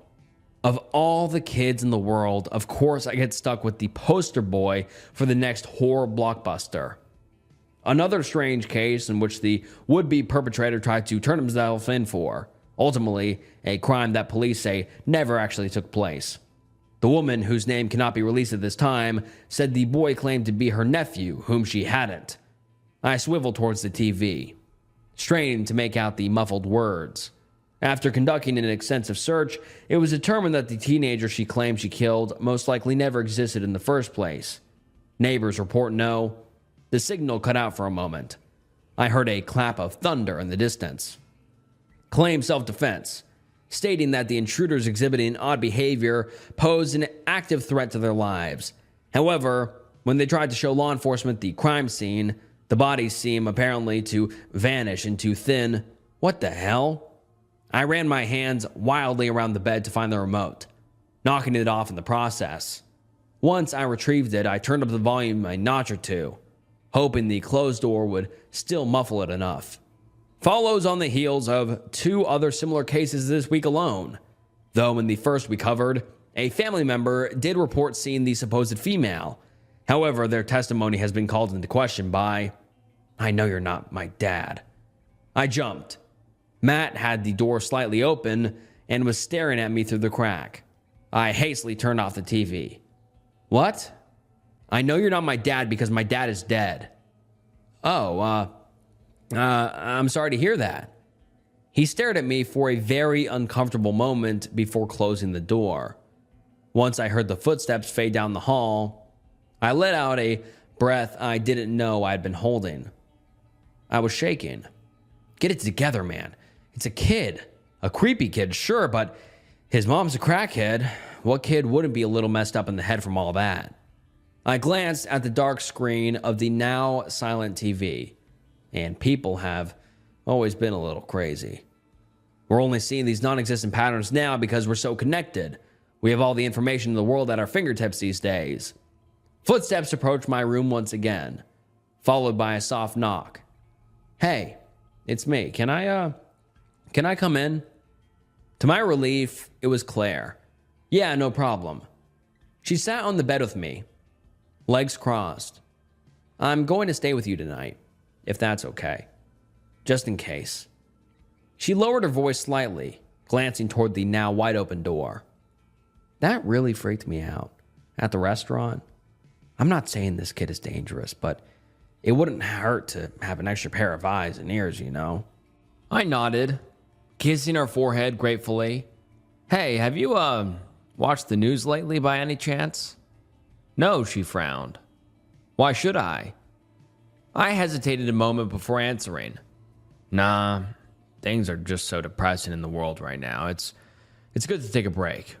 I figured I was just being paranoid, and I didn't want her thinking I was losing it. Maybe you should take a break from watching it too. You seem tense. She smiled thinly. Also, I thought you said Jennifer had a daughter. Did I? I frowned. Jen and I had barely discussed her child. It was possible I hadn't remembered correctly, or at all. Must have been mistaken. We ate our boxed lunch, now technically our dinner, in silence. Matt didn't present us with any more dead animals, thankfully, but every so often I caught him shooting a dark look towards Claire. She didn't seem to notice, and I didn't want to bring it to her attention by calling him out on it. Later that night, I once again arranged the couch into a makeshift bed, and he settled in without complaint. I felt bad for him then. He didn't ask to be here. Hey, I've been trying to get in contact with your mom and grandma. I know it's no fun staying here. I'm sorry. I'm not used to kids around. I'm sure I'll be able to talk to them soon. Figure this out. Okay. Another soft click. I suppose he had a nervous tick. Try to stay out here this time, okay? Okay. His eyes again seemed to darken for a moment, and I suppressed a shudder. I patted his shoulder awkwardly. All right, good night then. Claire was waiting for me in the bedroom, sitting cross-legged on the bed. Is this legal? What? I mean, are you gonna get in trouble for having him here? What if your ex tried to say you kidnapped him? She gestured vaguely towards the direction of the living room. And why the hell would she do that? She was upset about the breakup, yeah, but not that upset. She stared at me as I talked, arms crossed. I tried softening my tone. I mean, he's just visiting. It's not against the law to have a friend's or acquaintance's kid at your house. I want him gone. Soon. For a brief moment, an odd look passed over her face. It didn't look like the sweet woman I'd been dating. I was taken aback. But then it was back to normal. So fast, I wasn't sure I had seen it at all. That's not really your call, is it? It's my house. It came out harsher than I intended. She was out of line, but I wasn't trying to start a fight. I knew the kid was making her uncomfortable just like me. She laid down and adjusted her pillow slightly, and I saw something glint beneath it, reflecting the light from the lamp. Claire, what'd you put under there? When she didn't answer right away, I pulled up the side of the pillow to see for myself. What the hell, Claire? A knife? She stared at me, face unreadable. It's just a precaution. Like I said, he scared me earlier. I don't trust him. This is insane. He's a little kid, Claire. I was pissed, but half of the anger was coming from a little voice in my mind saying she might be right. I pushed the thought away. Just leave if you're that freaked out. She huffed and turned angrily to the side, facing away from me. I sighed and turned off the lamp, the cold pit in my stomach growing bigger. For once, the dark made me uneasy instead of relaxed. Needing a distraction, I rummaged around my nightstand for my earbuds, popping one in and turning my phone's brightness all the way down so as not to disturb Claire. I scrolled through YouTube Shorts. I've stubbornly refused to download TikTok, and the comedy skits did help put me at ease. That is, until a weird one popped up. The camera was pointed at an open front door, but from an awkward, low angle off to the side, as if the person filming was trying not to be obvious. I couldn't see through the doorway from the vantage point, only a woman with her back turned towards the camera, holding open a door. Suppressed laughter kept causing the image to unfocus and shake. "Jess, why'd you even invite her?" someone unseen whispered. Low voices agreed. I guess there were 3 or 4 girls behind the camera. "Dude, my mom made me. I think she feels sorry for her. I didn't want to. She's a total freak. She's like the girl from The Grudge, or like a vampire, for real. Would it kill her to get some sun once in a while?" One snickered. I assumed the woman at the door was her mother. She was talking to whoever was outside. I turned the volume up, trying to make out what she was saying. "No problem at all. Both of you come right on in." Oh my freaking god, no way. She brought an imaginary friend? Fits of poorly muffled giggles all around. That's so freaking crazy, even for her. The mother must have heard the laughter because she turned and shot a quick glare at the group. As she did, a small, pale girl appeared behind her, stepping through the doorway. The group hastily shoved the phone into the couch before she fully entered. Video going dark. I thought back to my less than popular school days. Middle schoolers can be absolutely brutal, as I remembered all too well. But after recent events, the video just got to me. A kid showing up randomly, acting creepy. It hit a little too close to home, and as silly as it made me feel, the vampire comment admittedly freaked me out. I thought back to Matt standing rigidly right outside the threshold, waiting for me to invite him in. How pale he was. He didn't say Jenny was his mother. I assumed, and he barely agreed. I clicked on the account name. The most recent video had only been posted an hour ago, less than a day after the one I just watched. A girl's tear-streaked face filled the thumbnail. A small smear of something suspiciously rust-colored dotted her t-shirt. I clicked nervously, but the video was stuck buffering. Damn Storm. I thought that 5G crap was supposed to fix all this. "Patrick, you need to get some sleep." Claire's voice was right by my ear. She laughed a little when I jumped. I closed the app quickly. My phone was about to die anyway, so I handed it to Claire, asking her to plug it into the outlet on her side, and she agreed before rolling back over. I shut my eyes, willing myself to sleep. Eventually, I did manage to pass out for about an hour until my eyes shot open. Something had woken me, but I couldn't immediately pinpoint what. I rolled over to look at Claire, but she was still facing away, sleeping peacefully. Click.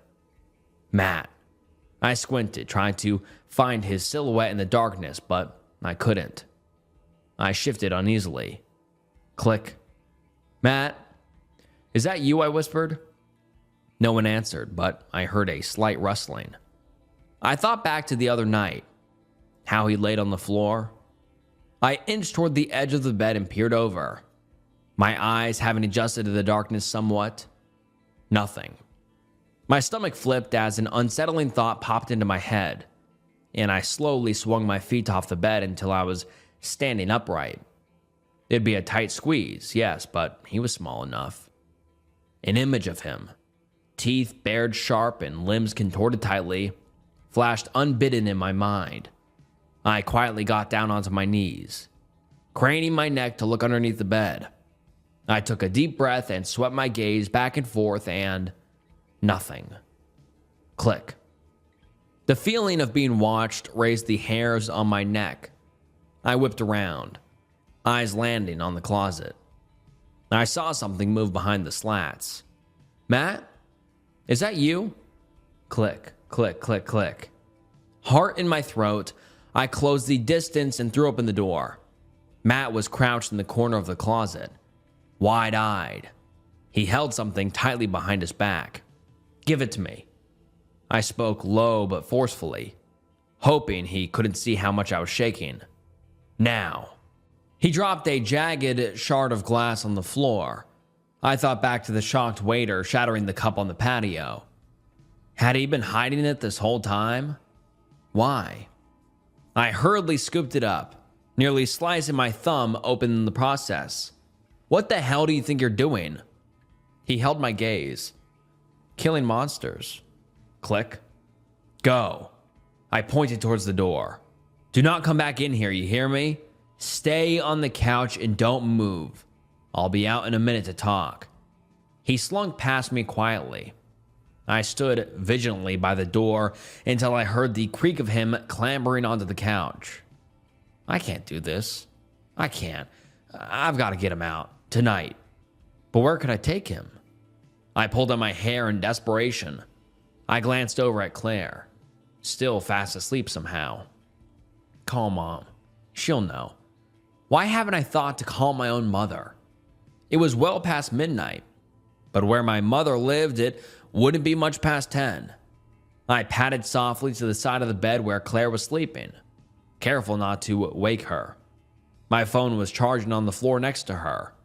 I unplugged it from the outlet and hurried into the hall bedroom, shutting the door behind me. She picked up on the second ring. Patrick! She sounded panicked. I've been trying to call you all night, I frowned, pulling up the call logs. It was empty. Honey, have you seen the news? Her anxiety was only heightening my own.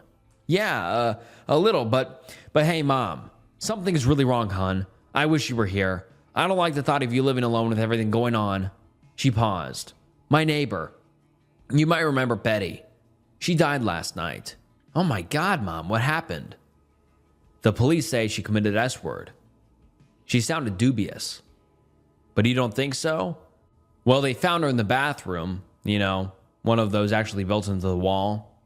I glanced uneasily at my own shower. So, why don't you think she did it? It certainly looks like she did, but Patrick, all these cases on the news. She paused. Betty had a visitor for a few days leading up to her death. She introduced me as his cousin, but she's told me before. Both her parents were an only child. Okay, so maybe second cousin or whatever they're called. Mom, slow down. No, just listen for a minute. Our other neighbors, they didn't seem to notice him. I mentioned him to Paul next door, and he said Betty didn't have anyone staying with her, but I had seen both Betty and her cousin at his door earlier that day. It looked like Betty was returning a book she must have borrowed. She took a breath.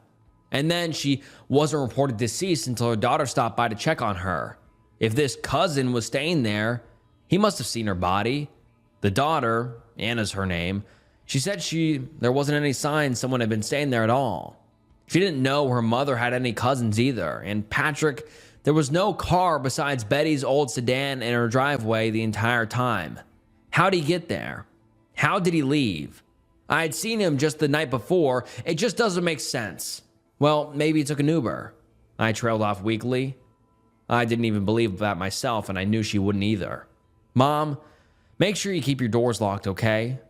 Don't let anyone in if you haven't specifically asked them over. Maybe call your friend, what's her name, to stay with you for a while. She agreed, then asked, Is everything okay? I'm glad you called, of course, but it must have been, 1 o'clock over there? What are you doing up? She paused. I know things have been tough for you lately with, I worry about you, living so far away. I realized that I didn't have the heart to scare her right now. Not when she was already so worked up and couldn't come to see me. I'm just, returning your calls, seeing if you're all right. Couldn't sleep. After hanging up, I slumped up against the tub, heart beating out on my chest. I'd been hoping to get some advice, but instead our conversation had only cemented my suspicion, slowly building since that first day, that Matt just wasn't a troubled child. He was something more, something potentially otherworldly, and he was dangerous. I had begun wrapping my head around all of this when I heard a yelp and a sharp crack, followed by a thud. Shit, Claire, how could you leave her alone? I raced back to the bedroom, flipping the switch to the overhead light. Oh my God, I breathed. Blood was slowly soaking into the white sheets. Claire was holding her shoulder. I had to. She looked at me blankly. He stabbed me, Patrick. I was just trying to get him off me. I saw a pair of small feet peeking out behind the end of the bed. Slowly, I walked around, revealing Matt sprawled across the floor. His neck was twisted unnaturally to the side. Blood flecked his lips. Just like the bird, I thought feverishly. Like the crow. He hit the bedpost. I didn't mean to. I turned towards Claire. I stared at her, speechless. I didn't know what to feel. Seeing someone dead is absolutely horrific, of course. And his pale face burned in my mind, but was he even a child? And for it to be self-defense, honestly, a very, very small part of me felt relieved. It didn't have to be me. It was over. I swallowed the bile creeping up my throat, head pounding. Claire, we need to get you to a hospital. No, she snapped loudly. She lowered her voice. No, it's not that deep. I'll go wrap it up. I buried my face in my hands as she walked off. I knew I should probably call the cops, but they wouldn't notice the body, would they? They'd throw me in the loony bin like they did with all the others. I'd lose my job, I'd lose the house, my life would be ruined even more than it already had. This is insane. This is way too insane. Oh my God, why did all of this have to happen to me, to us? When Claire returned, a bandage plastered neatly around her arm, she helped me strip the bed. We wrapped the body in the sheets and dragged it into the bathroom in silence. The body will be gone in the morning. It'll be gone like the others on the news. It was self-defense. He wasn't human. Claire laid down on the bare mattress and closed her eyes. We were both exhausted, but I knew I wouldn't be able to sleep. I left her there and fell onto the sofa. I pulled up the search engine on my phone and typed mystery visitor murder. I needed answers. The screen loaded pages of results, all from the past month. The first one was a write-up recapping the news report I saw earlier in the day. A thumbnail of a low-resolution YouTube video read "kill or be killed" in bold above a conspiracy nut-looking dude miming holding a gun. I rolled my eyes and scrolled past, finally clicking on a short-form video that caught my eye. A manic-looking face filled my screen. Not everyone could see them. That's how you can test it. The teenager talked rapidly as she filmed herself in a car. I think, from the research I've done, the people I've talked to, my theory is that only people who have seen someone die or dead can see them, the visitors. She sucked in a deep breath. I saw my grandfather die when I was 10. I could see my uncle. She threw exaggerated air quotations as she said this. When I came home from school, Mom said he was visiting. I'd never met him before. When my brother got home later that night, he ignored the guy and just went to his room. I thought he was being just an asshole like usual. Her face screwed up, and she paused to wipe a tear running down her cheek. My mom died that night. I found her in her bed. She had pills stuffed down her throat, the one she keeps in her bedside table. Another pause for another tear. She wiped it away angrily. The police say she committed S-word, that I invented this uncle as a coping mechanism. My brother thinks I'm mental. She looked straight at the camera, defiant. But people will see soon. It's all over the news now. People are catching on, and whoever finds the body, well, now they're super. She stumbled over the words for a minute. They're susceptible to them now. It's an invasion. It's spreading. Don't invite them in. The video ended there. I sat silently, considering her chilling words. My mother and I were in our car crash when I was 12. My dad, the driver, didn't make it. What she was saying made sense. At least as much sense as anything else about this did. My eyelids felt like lead and my head was pounding. The late and interrupted nights were taking its toll. Insomnia slowly leading my thoughts to a dull crawl. Flashes of Matt's dark, lifeless eyes kept warming into my head. Somehow, I must have managed to fall asleep, because I woke to the sound of my phone blasting my ringtone in my ear. Unknown number. My stomach churned uneasily as I answered it. Birds chirped merrily outside the window. Hello? Hey Patrick, this is Jen. I sat up, suddenly wide awake. I'm so sorry, I'm just now calling. I left the rehab early. My mother died, and I have to deal with her things. She, committed S-word.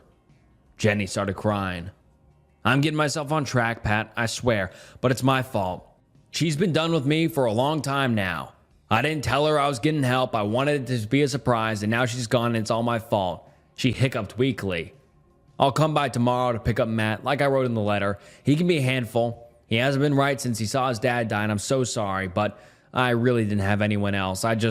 She kept talking, but the ringing in my ears drowned her out. My mind was struggling to connect the dots. Letter? What letter? Matt isn't real. He doesn't exist. Jenny has a daughter? He? My eyes wandered toward the shut bathroom door. No. Jesus Christ. Patrick, are you still there? Is it okay to come by tomorrow around noon? That's the earliest I can get there. If I could come sooner, I would. I'll have to ask my girlfriend, I croaked out hoarsely. I walked dazedly into my bedroom, shutting the door behind me. Claire wasn't in bed. I heard water running in the bathroom. I didn't know you had a girlfriend. Yeah, we've been dating for a year now. An uncomfortable thought was trying to weasel to the front of my mind. A year, but... What, Pat? We broke up 4 months ago. Are you saying you were cheating on me, Patrick? The phone dropped out of my hand. I was suddenly aware how quiet it was. The water in the bath had been shut off. I held my breath. Patrick, who are you talking to? Claire's voice floated from behind the door, low and cold. Tap, tap. It didn't sound like a knock. It sounded like something sharp against the wood. I shoved Claire's pillow off the bed. The knife was gone. Can I come in? I could hear the predatory grin in her voice. The true wolf in sheep's clothing. I sank onto the mattress, mind racing. Your coworkers have noticed you've been depressed lately, calling out more often. People know it's the anniversary of your dad's death. People will be sad but not surprised. They'll say the signs were there. I started hyperventilating. The waiter, the 2 women at the cafe, they saw me with Matt. They saw me turn to the empty chair next to me, talking a bit loud to no one. They'll find Matt's body. It won't disappear because he's real. They'll think you killed him, that you snapped under the pressure. They'll say you couldn't handle the guilt once you came to your senses. Sour bile creeped up my throat. I felt like I was going to throw up. Tap. You'll invite me in. A soft, cruel laugh. I can wait all day. I'll wait all night long. And I believed her. So that's where I am now. I decided to take this time to send a message to my mom to tell her I love her. I also spent a few hours writing this all down. I know I could have kept it short. And I know most people will think it's all bullshit, that I'm just trying to cover my tracks, but I really want you to understand. To put yourself in my shoes and see why things happened the way they did. Also, I took my time writing to delay the inevitable. I'll be calling 911 shortly to let them know they'll find 2 bodies. Because Claire is right. My life is over. One way or another. I will let her in. So if anyone is reading this and you think you know me, if you're a friend or a loved one, I'm sorry. Jenny, I'm so unbelievably sorry. It's an invasion, and it's spreading. Be careful who you invite into your home. I taught my dog to use talking buttons. What she told me terrified me. My dog, Cookie, is a high-energy Papillon mix with big furry eyes and tufts of long fur. And when I first adopted her, I almost returned her because of the first 3 days she wouldn't stop crying. Now, of course, she is my baby. One thing that helped a lot with her energy levels and her constant boredom was the buttons. I'm sure you've seen them. Those buttons you record with your voice that dogs can press to say things like food or play or outside. Some people even train their cats with them. Cookie is up to 20 buttons. Sometimes she'll hit nonsense sequences, of course, and she seems to think ouch is a reaction to surprise. Also, I'm not sure if she grasps the emotions mad, sad, and love you. Though on days when I'm curled up on my sofa crying from the stress at work and she hits love you, of course I want to believe she knows what it means. Even if she doesn't, it still makes me feel better. But even though she's imperfect in talking with her paws, Cookie is well trained and intentional, at least with most of her tangible wants like outside and food. Though, I'll admit, it's annoying to be woken up in the middle of the night with demands for food. Anyways, one night, I was woken up by the sound of my recorded voice from the living room. Stranger. This was followed by the pattering of Cookie's little paws, followed by stranger, outside. I admit, my heart skipped a beat. I lay in bed, huddled under the blankets, reluctant to get up and investigate. For a long while, holding my breath, I lay there in silence. I listened to the dog's footsteps meander around in the main room. Finally, she pressed food a few times before coming back into the bedroom and curling up in her bed by the nightstand. In the morning, I checked around outside the house, but found no traces of anything unusual. I also did a Google search and laughed when I realized how many people have been spooked by their pets pressing stranger. I also creeped myself out with a story in the Daily Mirror of a woman whose dog pressed cold stranger. According to the article, the woman was spooked by her dog's warnings of this cold stranger in the corner of her living room. But in my case, Cookie wasn't warning me of any ghosts. One morning, she hit stranger before running to the door and growling. This was a correct usage of the button, as a UPS driver was outside. When the doorbell rang, she actually barked, something she rarely does. Her hackles raised, tail down and ears flat. I had to apologize to the driver as I accepted the package, and Cookie kept rumbling, low and deep in her throat. I told her, go away, and she skulked off. Behind me somewhere, I heard the button for stranger again. Sorry, I told the driver, who was laughing. She doesn't like strange men. She sounds smart then. Do those buttons actually work? He was intrigued. Outside. Yeah, she seems to know them pretty well. So, food, mad. Sometimes she presses them kind of randomly too, I admitted. Okay, well, she sounds mad and like she wants food. Have a good day. I don't know what Cookie's history was before being adopted, but she's always been leery of men, at least until they've bribed her with her favorite thing, food. In any case, later that afternoon, she pressed stranger again, and when I looked outside, there was a turkey in our front yard. That's when it struck me. The other night, Cookie must have seen a raccoon or some other animal that was a stranger to her. But then came the incident that made me rethink everything. I'd just come back from a visit with my parents, and as soon as Cookie and I walked in, her hackles raised. I was unloading bags when I heard it. Stranger. Home. This sent a crawl of icy fingers up my spine. Cookie wasn't growling or barking, but she was unusually alert. Stranger where? I asked, when Cookie just looked at me. I repeated myself. She looked around the room, and then she trotted off to wander through the kitchen, came back out and went down the hall to the bedroom, came back to me and wandered over to the buttons. Smell. God, the chills I felt then. Did this mean there was a lingering smell of some stranger? Could it have been a strange animal? A squirrel that got in through the window, maybe? Or the smell of something I brought in from outside? I went walking around the house. No signs of forced entry, though I do keep a key under a flower pot that anyone with half a brain and determination to break in could probably find. It's a safe neighborhood, so I hadn't thought much of it. Now, though, I removed the key and decided I'd get a lockbox for the front door instead. After I found a footprint in the damp soil below the window, I also decided to install cameras.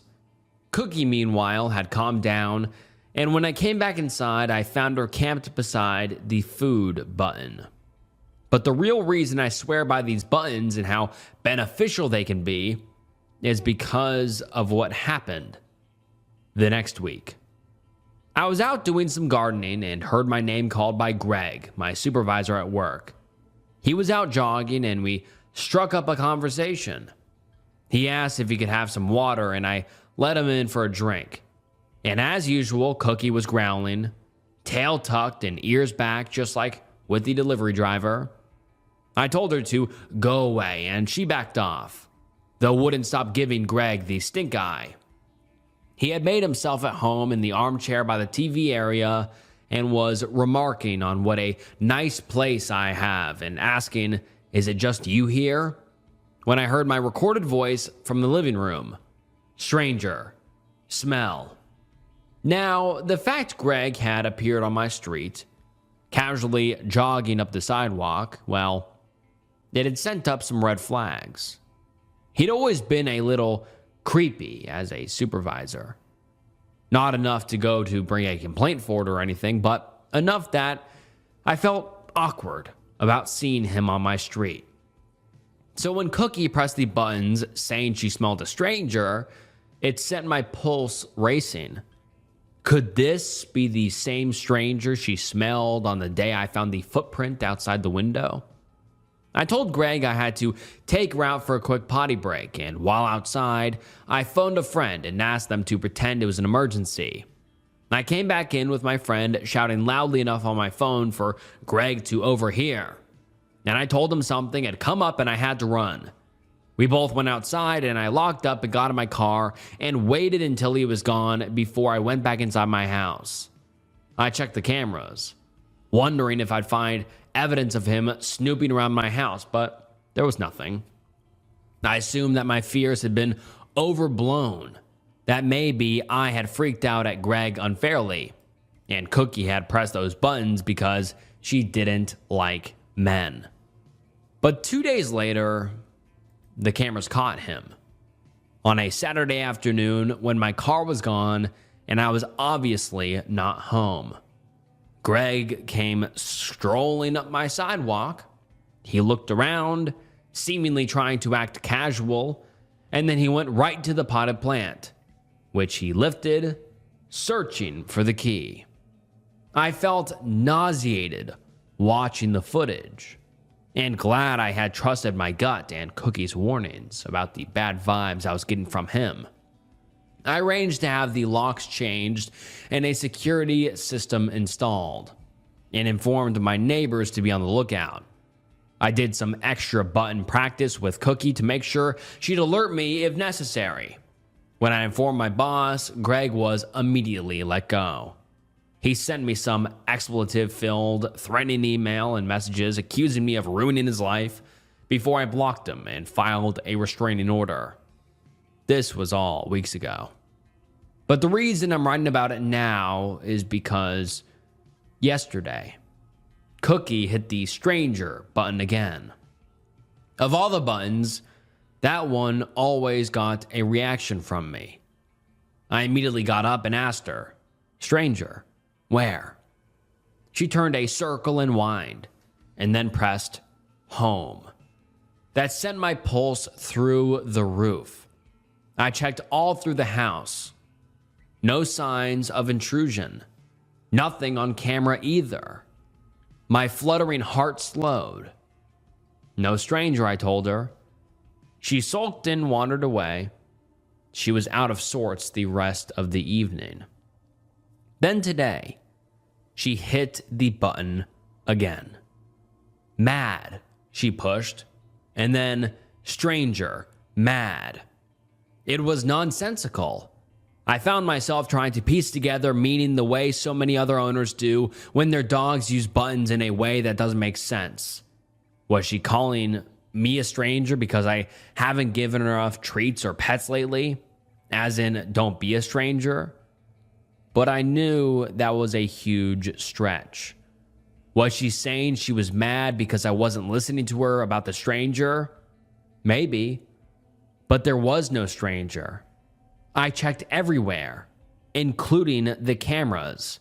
And then, because that button in particular always got me extra freaked out, I looked up Greg, just to make sure he hadn't resumed stalking me. I went to his socials, where it was clear from his recent posts he still definitely held a grudge. He'd made a bunch of rants blaming me for his life spiraling ever since his job loss.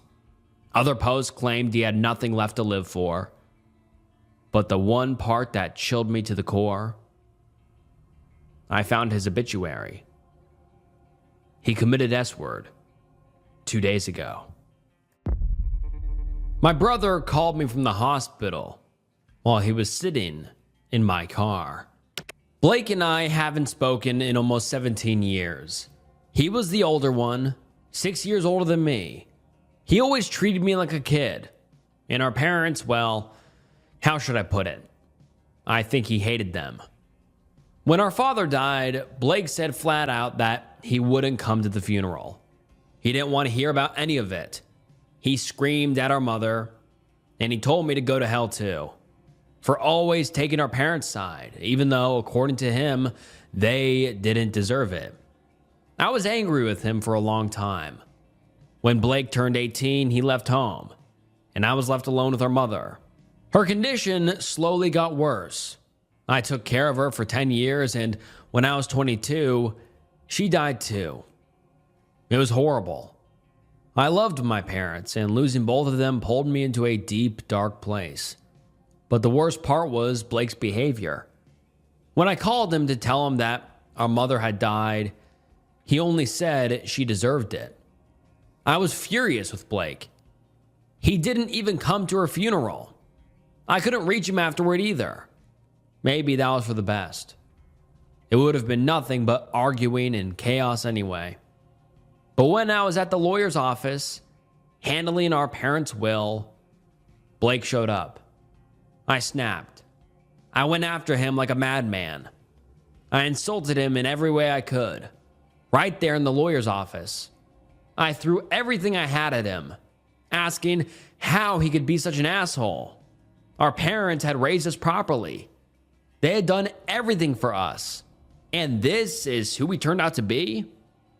Blake didn't react to any of it. He was completely indifferent to my insults. He said he wasn't there for the money or our parents' estate. There was only one thing he cared about: selling the house we grew up in. Selling it to someone who would promise to tear that filthy place down to the ground. That's when I completely lost it and attacked him. We got into a violent fight. The police showed up and, yeah, the whole situation turned out pretty ugly. But that was a long time ago. The house was sold and Blake disappeared. I thought I would never hear from him again. I didn't even think when my phone rang. I was waiting for a package anyway, so I assumed it was the courier or something like that. But when I picked it up, a familiar voice spoke on the other end. "Hey, little brother," Blake said. Even after all these years, my stomach clenched. A whole world, a whole life I thought I had left behind came crashing back. Hearing Blake's voice through that phone made everything echo inside me. I talked to Blake then. Part of me felt like I should just hang up and tell him to go to hell. But he was my brother. Maybe it was time to forgive him after all these years. 6 months passed. Blake and I talked every week. You could say he'd grown up. Well, maybe. I'm not sure. Talking to Blake brought up a side of our parents I had never known. To them, I had always been their sweet little Max. They loved me. They took care of me. In my memories, Blake had received that same love. Our family had been a decent, honest, loving home. But Blake remembered things differently. When he first told me, I thought he was losing his mind again, trying to drag our parents' names through the dirt. But he insisted they had starved him, that they had done terrible things to him. He said there were times they locked him in the basement for days, tied him up, and wouldn't even let him use the bathroom. So he had no choice but to soil himself. And if that wasn't enough, they punished him constantly. Our mother beat him with a leather belt almost every day. Our father preferred to choke him until he passed out. I didn't believe him. Not until during a video call, he showed me proof. His back, legs, and arms were covered in old scars, long marks like he'd been whipped. One of the joints on his index finger was missing. He said our father had cut it off with pruning shears when he was young. Blake was a tortured man with a tortured soul. And finally, I understood why he hated our parents so much. But my own world was turned upside down too. The people I had loved, the people whose absence still hurt like hell, had treated their other, older child like monsters. How could I not have noticed any of this when I was a kid? My conversations with Blake didn't stop. We texted almost every day. And whenever we had the time, we talked on the phone, but our childhood never came up again. Not because I didn't want to talk about it. On the contrary, I had 1,000 questions for Blake. Questions that could have put everything in order. Still, something inside me felt, or maybe decided, that it was better not to dig any deeper. It felt like, aside from Blake, nothing remained for me from the past. Our parents were gone. There was no one left to ask what really happened. No one to tell me whether Blake was telling the truth. I have to admit, that was what held me back the most. What if Blake was lying? 17 years is a long time. I had no idea where he'd been or what he'd done. He said he had lived in South Korea for a while. He'd had a family, but things hadn't worked out, and he was divorced now. He had a young daughter. He even showed me a picture of her. But still, I don't know. What if he was lying? Why had our parents never hurt me? I couldn't hide my doubts forever. During one of our conversations, Blake asked why I'd been acting so strange lately. So I told him everything. Everything I felt and everything I was thinking. Surprisingly, Blake didn't get angry or defensive. Maybe it was because he was almost 50 years old by now. Not the furious teenager who had once hated our parents. Blake didn't explain any of it. He didn't argue or try to justify himself. He just said he wanted to come see me. That caught me off guard. He told me he was sick. He hadn't wanted to worry me. But there were problems with his heart. He wanted to see me while he still could, and to tell me everything in person. To explain why our parents had locked him in the basement for days, and what they had done to him beyond the torture. I agreed. I can't even describe what I felt in that moment. Finding out the truth about your family at 42 years old. What is a person supposed to say? What are they supposed to feel? Blake booked a flight for 2 weeks later, and he asked just one thing of me: to pick him up at the airport. When the day came for me to go pick up Blake, everything hit me at once.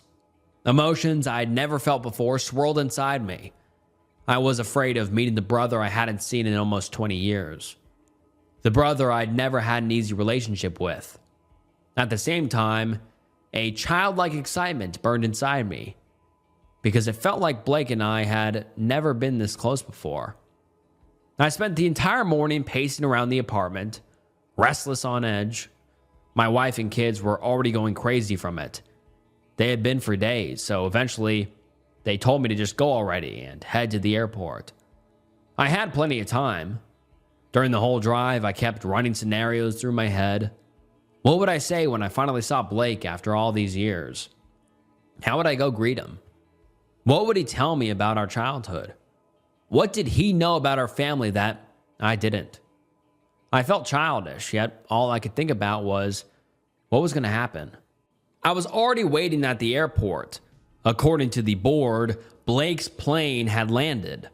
There had been a delay earlier, but thankfully it arrived on time in the end. I stood at the exit, nervous. waiting to catch my first glimpse of him. And when I did, that stubborn young man I hadn't seen in nearly 20 years, the one I'd last met in a fight so violent I ended up in the hospital, was now walking towards me in the body of an old man. He wasn't elderly. Not really, but the years and everything he'd been through were etched into his face. Max. Blake stopped in front of me at the airport exit. It's been a long time, little brother. I thought I was going to cry right there. Nostalgia, emotion, everything hit me at once. Harder than the flower pot Blake had smashed over my head back in the lawyer's office. But I didn't cry. What kind of sight would that have been? An old man breaking down in the middle of an airport? I swallowed hard, held back my tears, shook Blake's outstretched hand and patted him on the shoulder. That's for sure, Blake, I said with a faint smile. Then I took his bag and we headed out to the parking lot. We talked the whole drive home. Nothing important, just talking, like two brothers finally acting like brothers. Blake was different from how I remembered him. He'd become an older man, calm and cautious. If he'd been like this when he was younger, maybe it wouldn't have taken so long for us to find our way back to each other. Max, Blake said after a short stretch of quiet driving, could you take me to our old house now? Right now? I glanced at him as I passed a slower truck. Yeah, I want to get it over with, Blake said, his voice trembling. I nodded, feeling the weight of it. Ah, damn, I said suddenly. But Blake, I need to swing by home first. I left my work phone there. It's really important. Sure, Max. Blake nodded tiredly. But after that, please, take me to the house. I pressed down on the gas. Our old house was far from where we were. If I went home first, I was looking at least a 5-hour drive. I parked in front of our apartment building and jumped out of the car.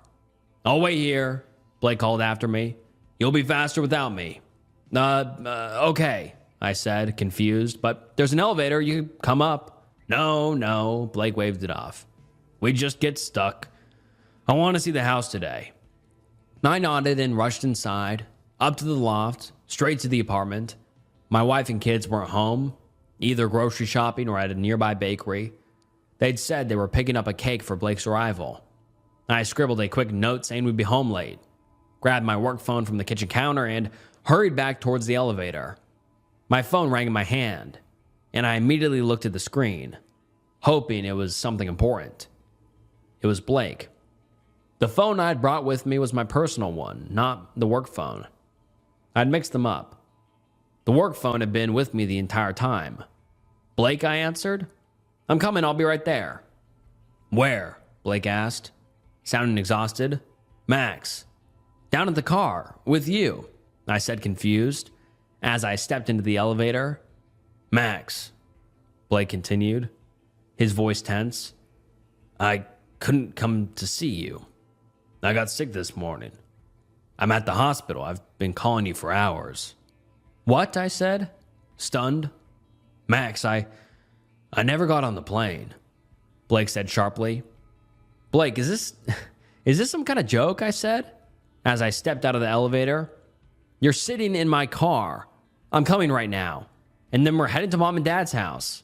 Max, listen to me. Blake coughed into the phone. You can't take him back. What? I cut in, panic rising. Blake kept coughing, unable to continue. There was a clattering sound, like something being knocked over.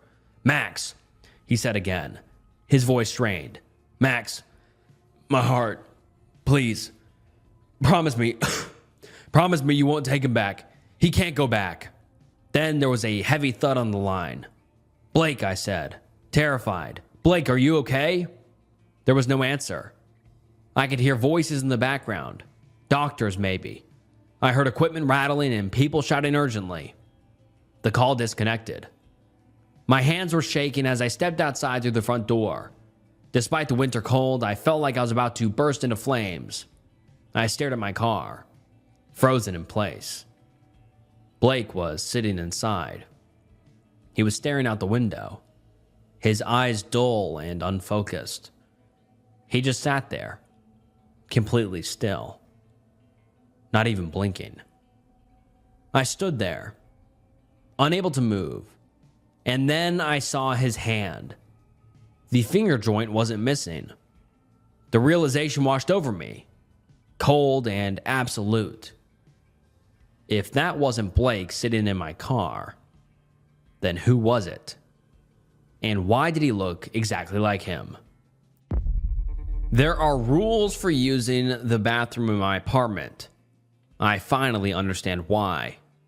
When I moved into my new apartment, the building owner came to talk to me about its rules.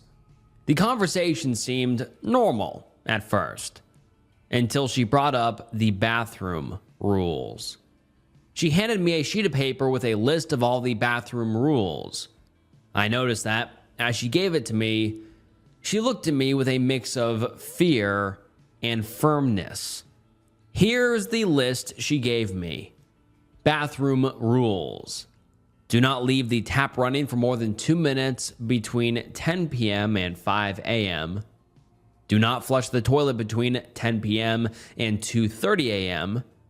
Do not take a shower between 10 p.m. and 5 a.m. If any of the previous rules are broken, perform the entire process with your eyes closed. Resist the urge to open them. All of these rules must be followed exactly. No exceptions. All the rules seemed normal enough, just a bit specific. But the last one caught me off guard. It wasn't exactly difficult, just strange and oddly specific. But I didn't think these rules would stop me from staying in the apartment. The first week was normal.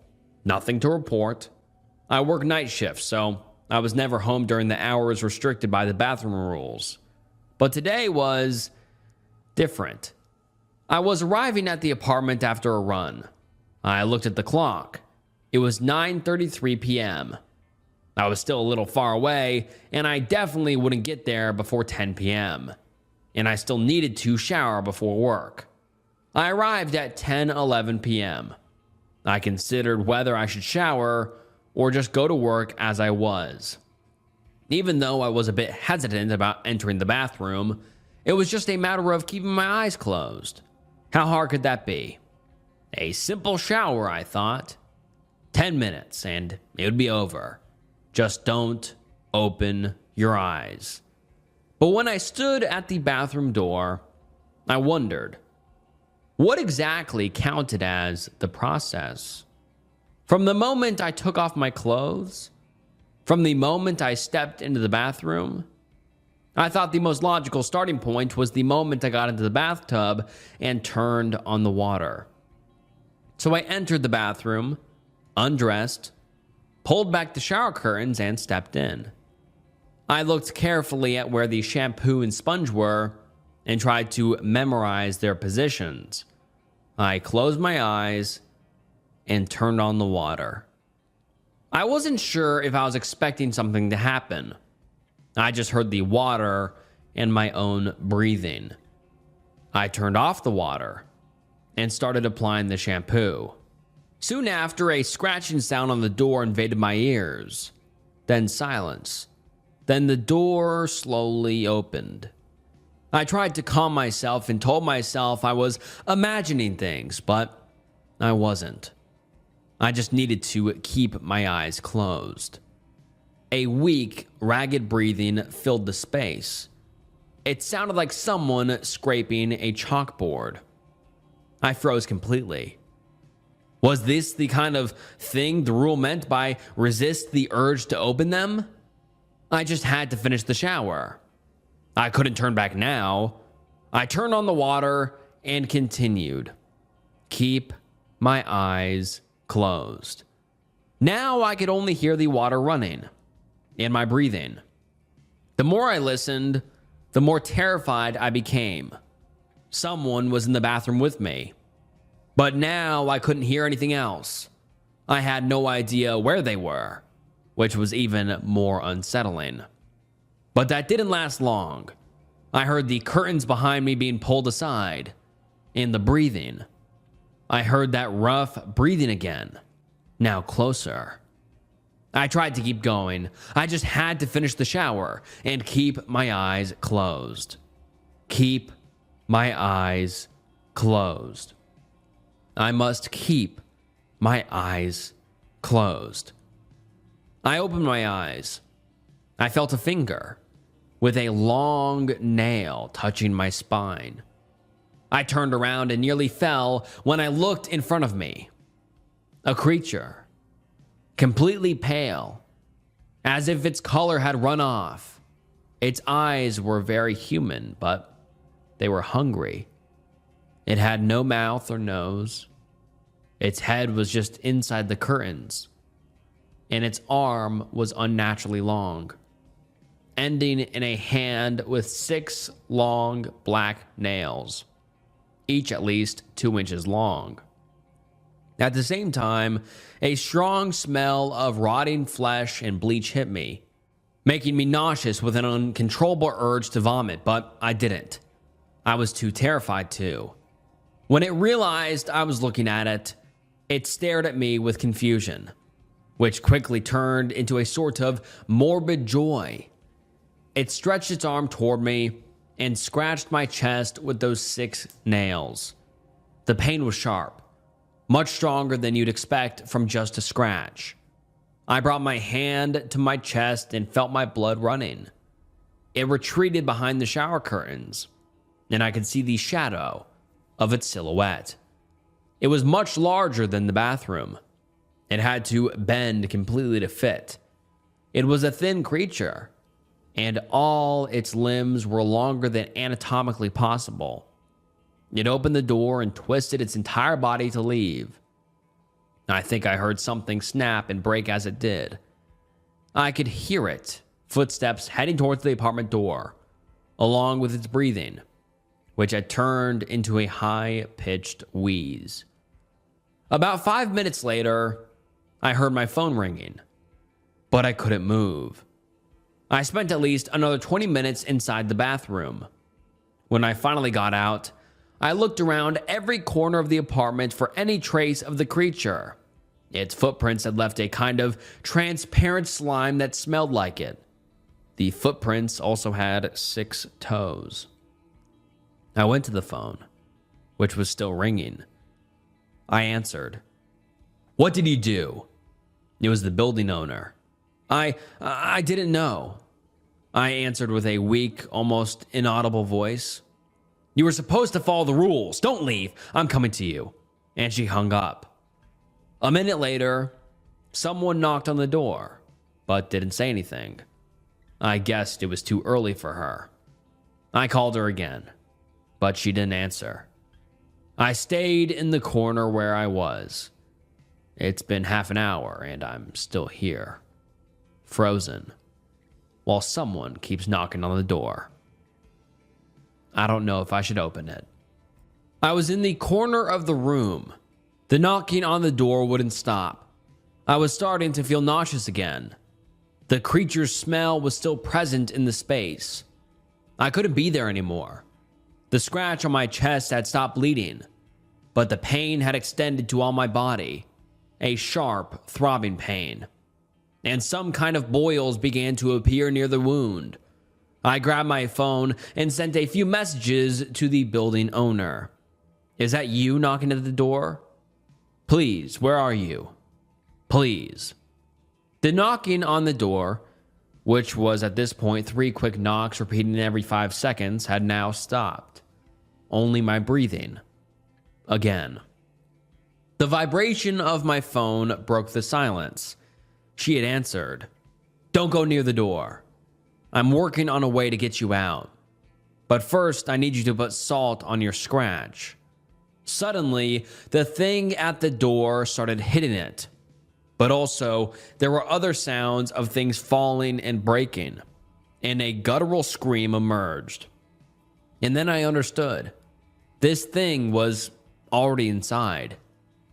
It was in my bathroom. I couldn't take my eyes off the bathroom door, thinking that at any second it would just open it. I hadn't locked it, nothing was stopping it from coming out. The vibration on my phone broke my gazing at the door. When everything is quiet in the bathroom again, you must leave, but wait for my signal. Nothing she was saying made any sense, but she was the only one who could help me. Then a shiver ran down my spine at the thought. How did she know that I had a scratch? And how could she know that something was in the bathroom? Can I trust her? I got up from the corner I was in.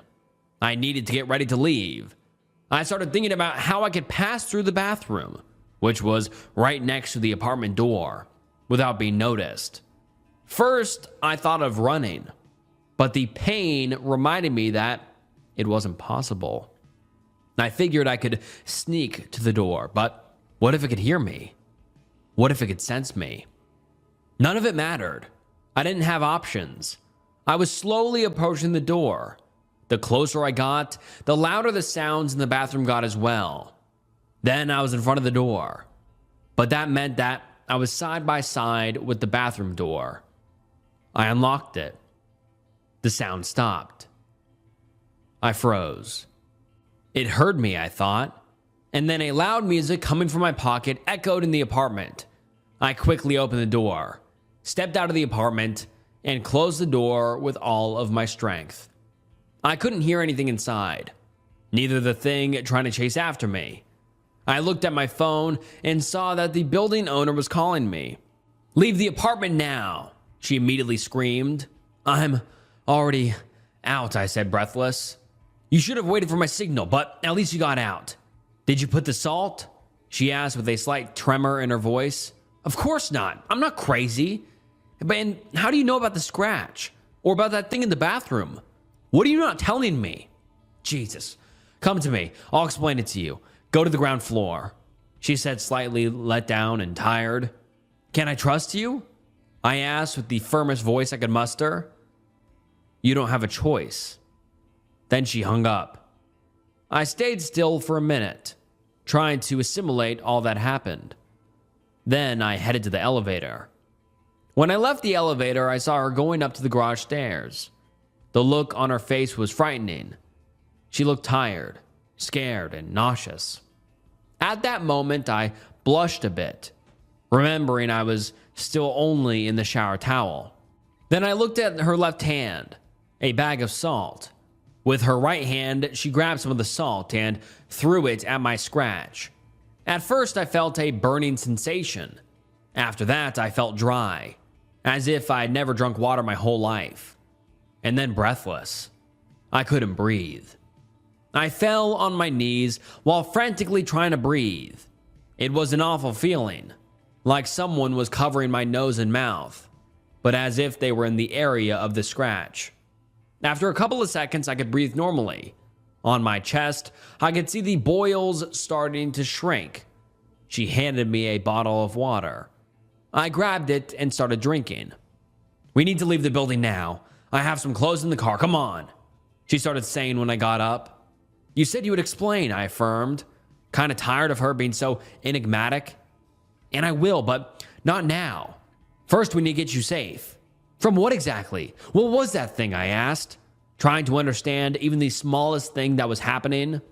"The thing is the consequence of not following the rules." She put her hand on her forehead like she had a huge headache, then continued. "Look, the salts will slow them down, but not forever, so come on." "What do you mean?" "That scratch. You have been marked for slaughter, and now you have their smell.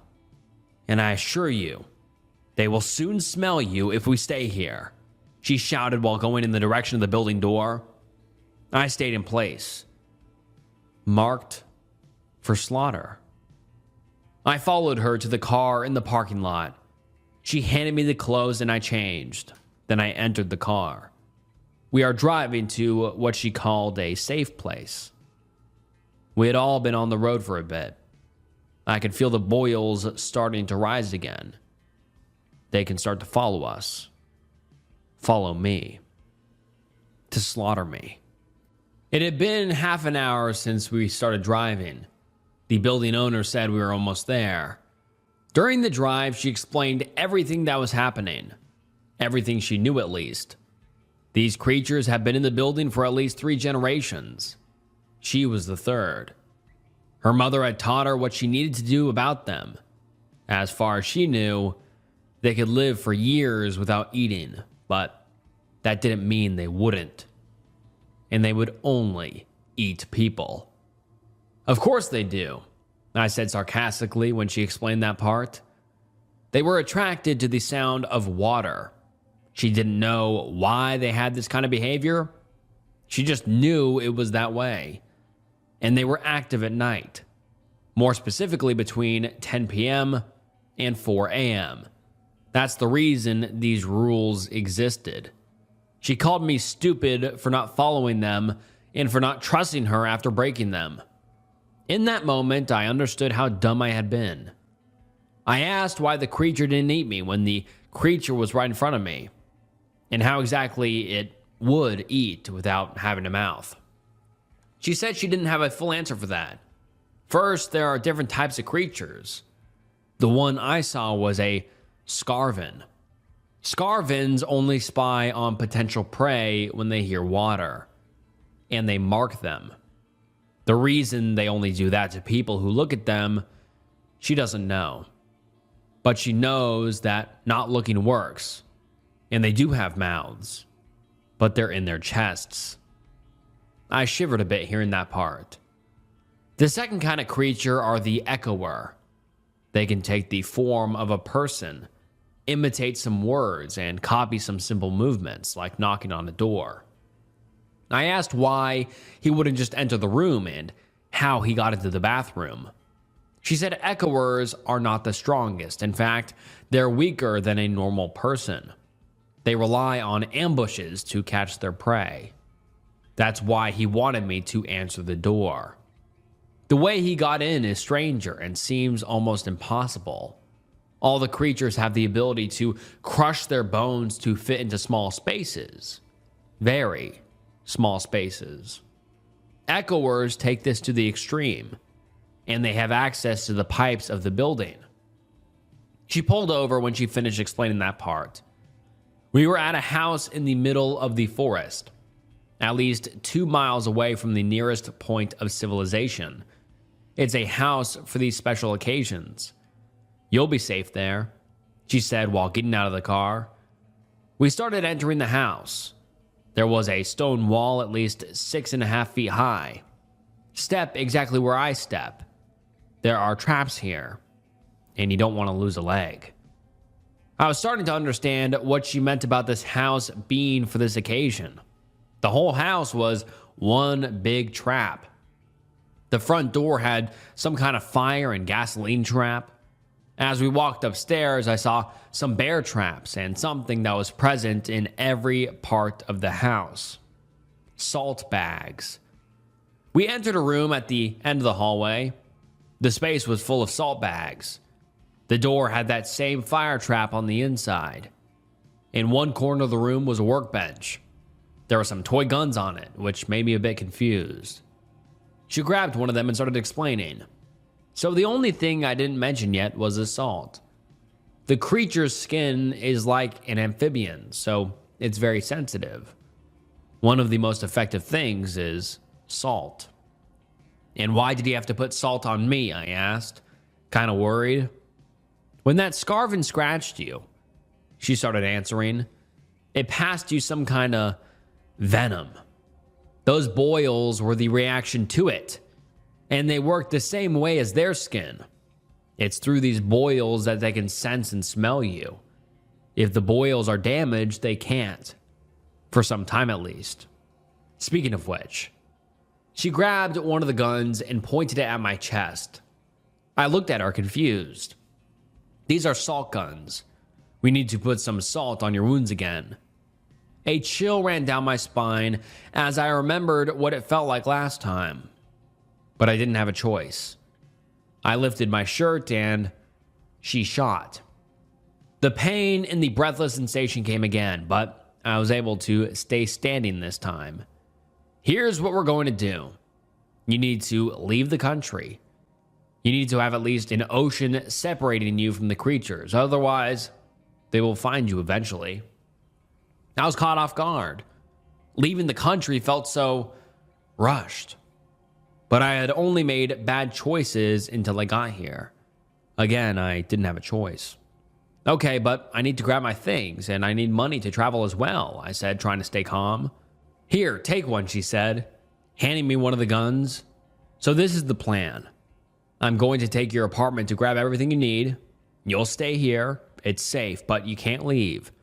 Tomorrow morning, I'll take you to the airport. All right. Okay, I said, still a bit surprised at how the situation had escalated. In about 3 months, you'll be able to come back. I'll be in touch the whole time. All right, wait in this room. I'll be back in about an hour. When she finished, she went through the door and left. I grabbed a chair near the workbench and sat down. I heard her car driving away. I held the gun tighter, still a bit afraid. It was the first time I was alone after all this. After half an hour, the boils had grown again. The initial fear I felt turned into boredom. I was starting to feel trapped in the room, but I was too afraid to disobey the orders. I had already done that once, and it hadn't ended well. I grabbed my phone and started watching some videos. Another 30 minutes passed before my phone rang. She was calling me. "Don't leave the house," she screamed. I could hear that she was out of breath. It sounded like she was moving through water, like in some kind of pool. In the background, I could also hear that sound, that high-pitched wheeze. A pack of them. "Only leave when the sun rises. Don't even think about leaving earlier. Don't leave." I heard her voice again, but now it was distant, mixed in with the creature's sounds. "Don't open the door no matter what," I heard the original owner of that voice say again. Suddenly, a very low, guttural, yet piercing scream came from the phone. Then all the other creatures screamed as well. And then I heard that same scream, but outside the phone. This last one came from the woods. "I will." A loud, horrifying scream cut her off. Then the sound of the phone hitting the water. The next screams came muffled, and then the call just ended. I heard another scream, and then an alarm. The screams continued for a while. Then I smelled smoke and burned flesh. I gripped my gun tighter. I was surrounded. Trapped. I heard a few more screams throughout the house and the sound of traps being triggered. I just sat where I was. It was 2:47 a.m. I just had to wait until sunrise. I had the salt. I tried to tell myself that everything was okay. At 3:32 a.m., I heard a scream. The loudest so far. It came with some kind of explosion. It caused the lights to go out. Everything is dark now. It's 4:29 a.m. The scream stopped, but I can hear their steps. They're breathing. I put some salt on my boils, but it doesn't seem to have much effect anymore. My battery is running out. I have to do something before that, or I'll be completely blind in this darkness. I heard knocks on the door downstairs. "Leave the house." It's her voice. When YouTube first hit the internet, people felt like they finally had the opportunity for all their home videos and vlogs to go somewhere that close friends and family could see. Everything was simple, sweet, and wholesome. And it was all done for the users themselves and for their loved ones. Not for views, clicks, or streams, but for the pure enjoyment of watching back their lives whenever they wanted to. Tor Ekhoff created a channel in the early years of YouTube that was a beautiful illustration of what the website was all about. He called it Apator, which was a name inspired by two things: his name and one of his biggest interests, apes. I say that to really show why Tor started making videos for himself, not for money, fame, or attention, but to create clips that made his ordinary life seem not so ordinary. It began with a video titled, "In My Boat." This is what Apator was all about. Real life. And over time, his videos maintained that same quality. But he also began to experiment more. Things got more quirky. Tor started to have some fun. One of the earlier ones like this was titled Chainsaw.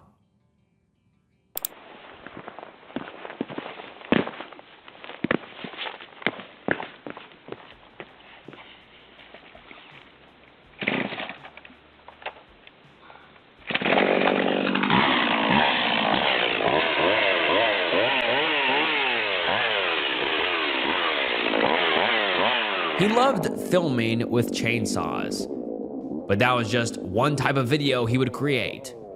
What became more common were ones that had anything to do with ice. Ice skating, walking on ice, or even jumping into frozen lakes. Now, despite this channel having no intention of reaching success, that's exactly what this video brought Apator. Currently, this video has 5.4 million views, and it was only the start of a massive audience that Tor had attracted through his videos.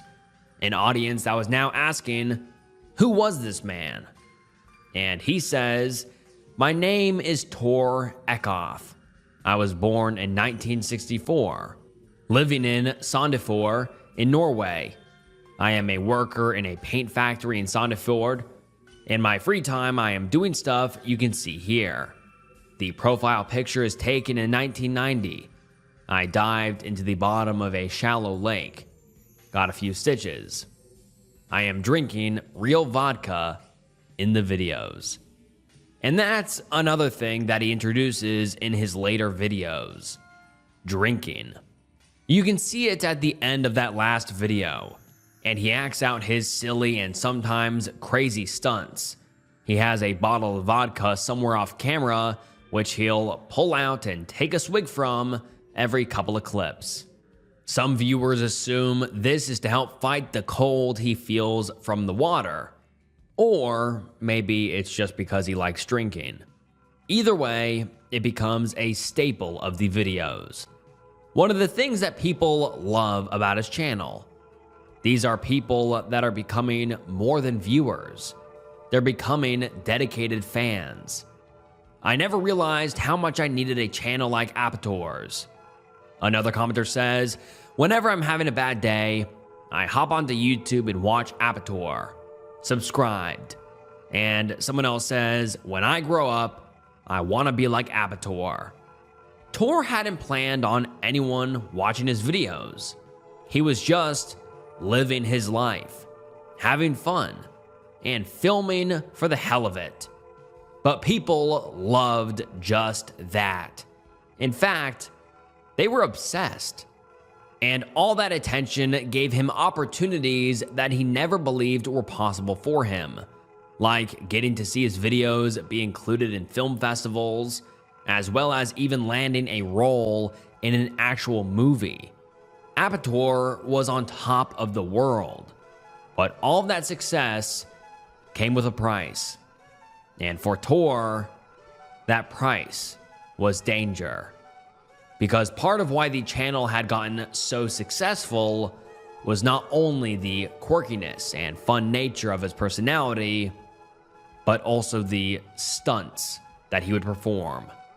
They were insane, to say the least.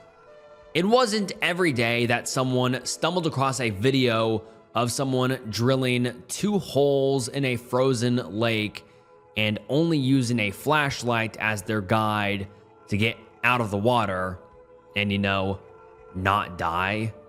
It wasn't just commenters or viewers that saw what he was doing as risky, but also people in real life. Bystanders who would just happen to come across Tor filming, and they would sometimes scold him for his reckless stunts, especially performing them without anyone around to make sure he was safe. His reaction was usually just to shrug them off. Many regard falling through ice as life-threatening, but if you know what you're doing and have ice claws, then it's usually fine. But then he paused and really thought about what he just said, about the word usually in that sentence. He adds one more thought. I shouldn't be cocky. I could very well die out here someday. His videos didn't seem like he really believed that.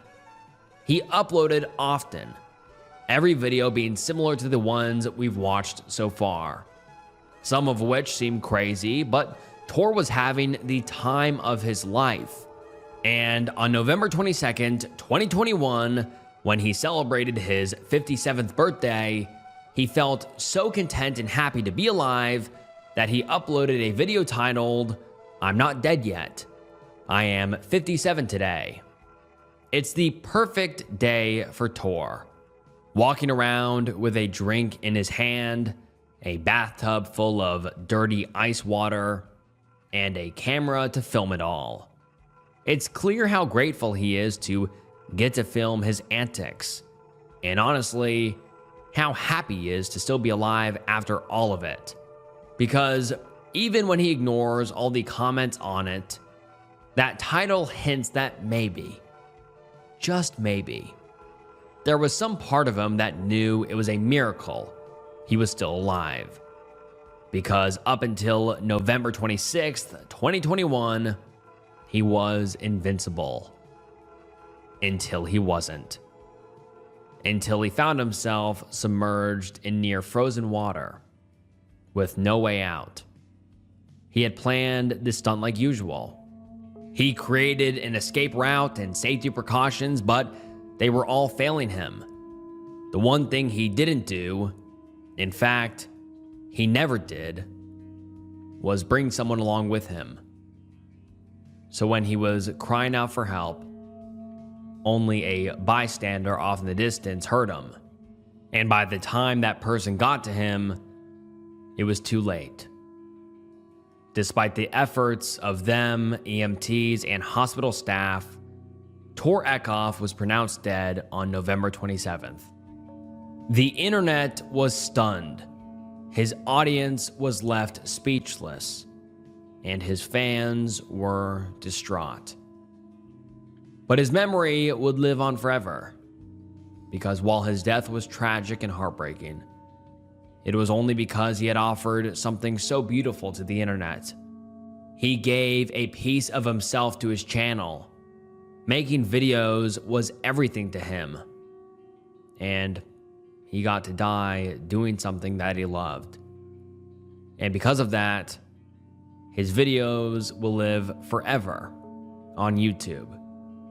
And in a way, he will live forever. It's somewhat haunting, but also peaceful to think about.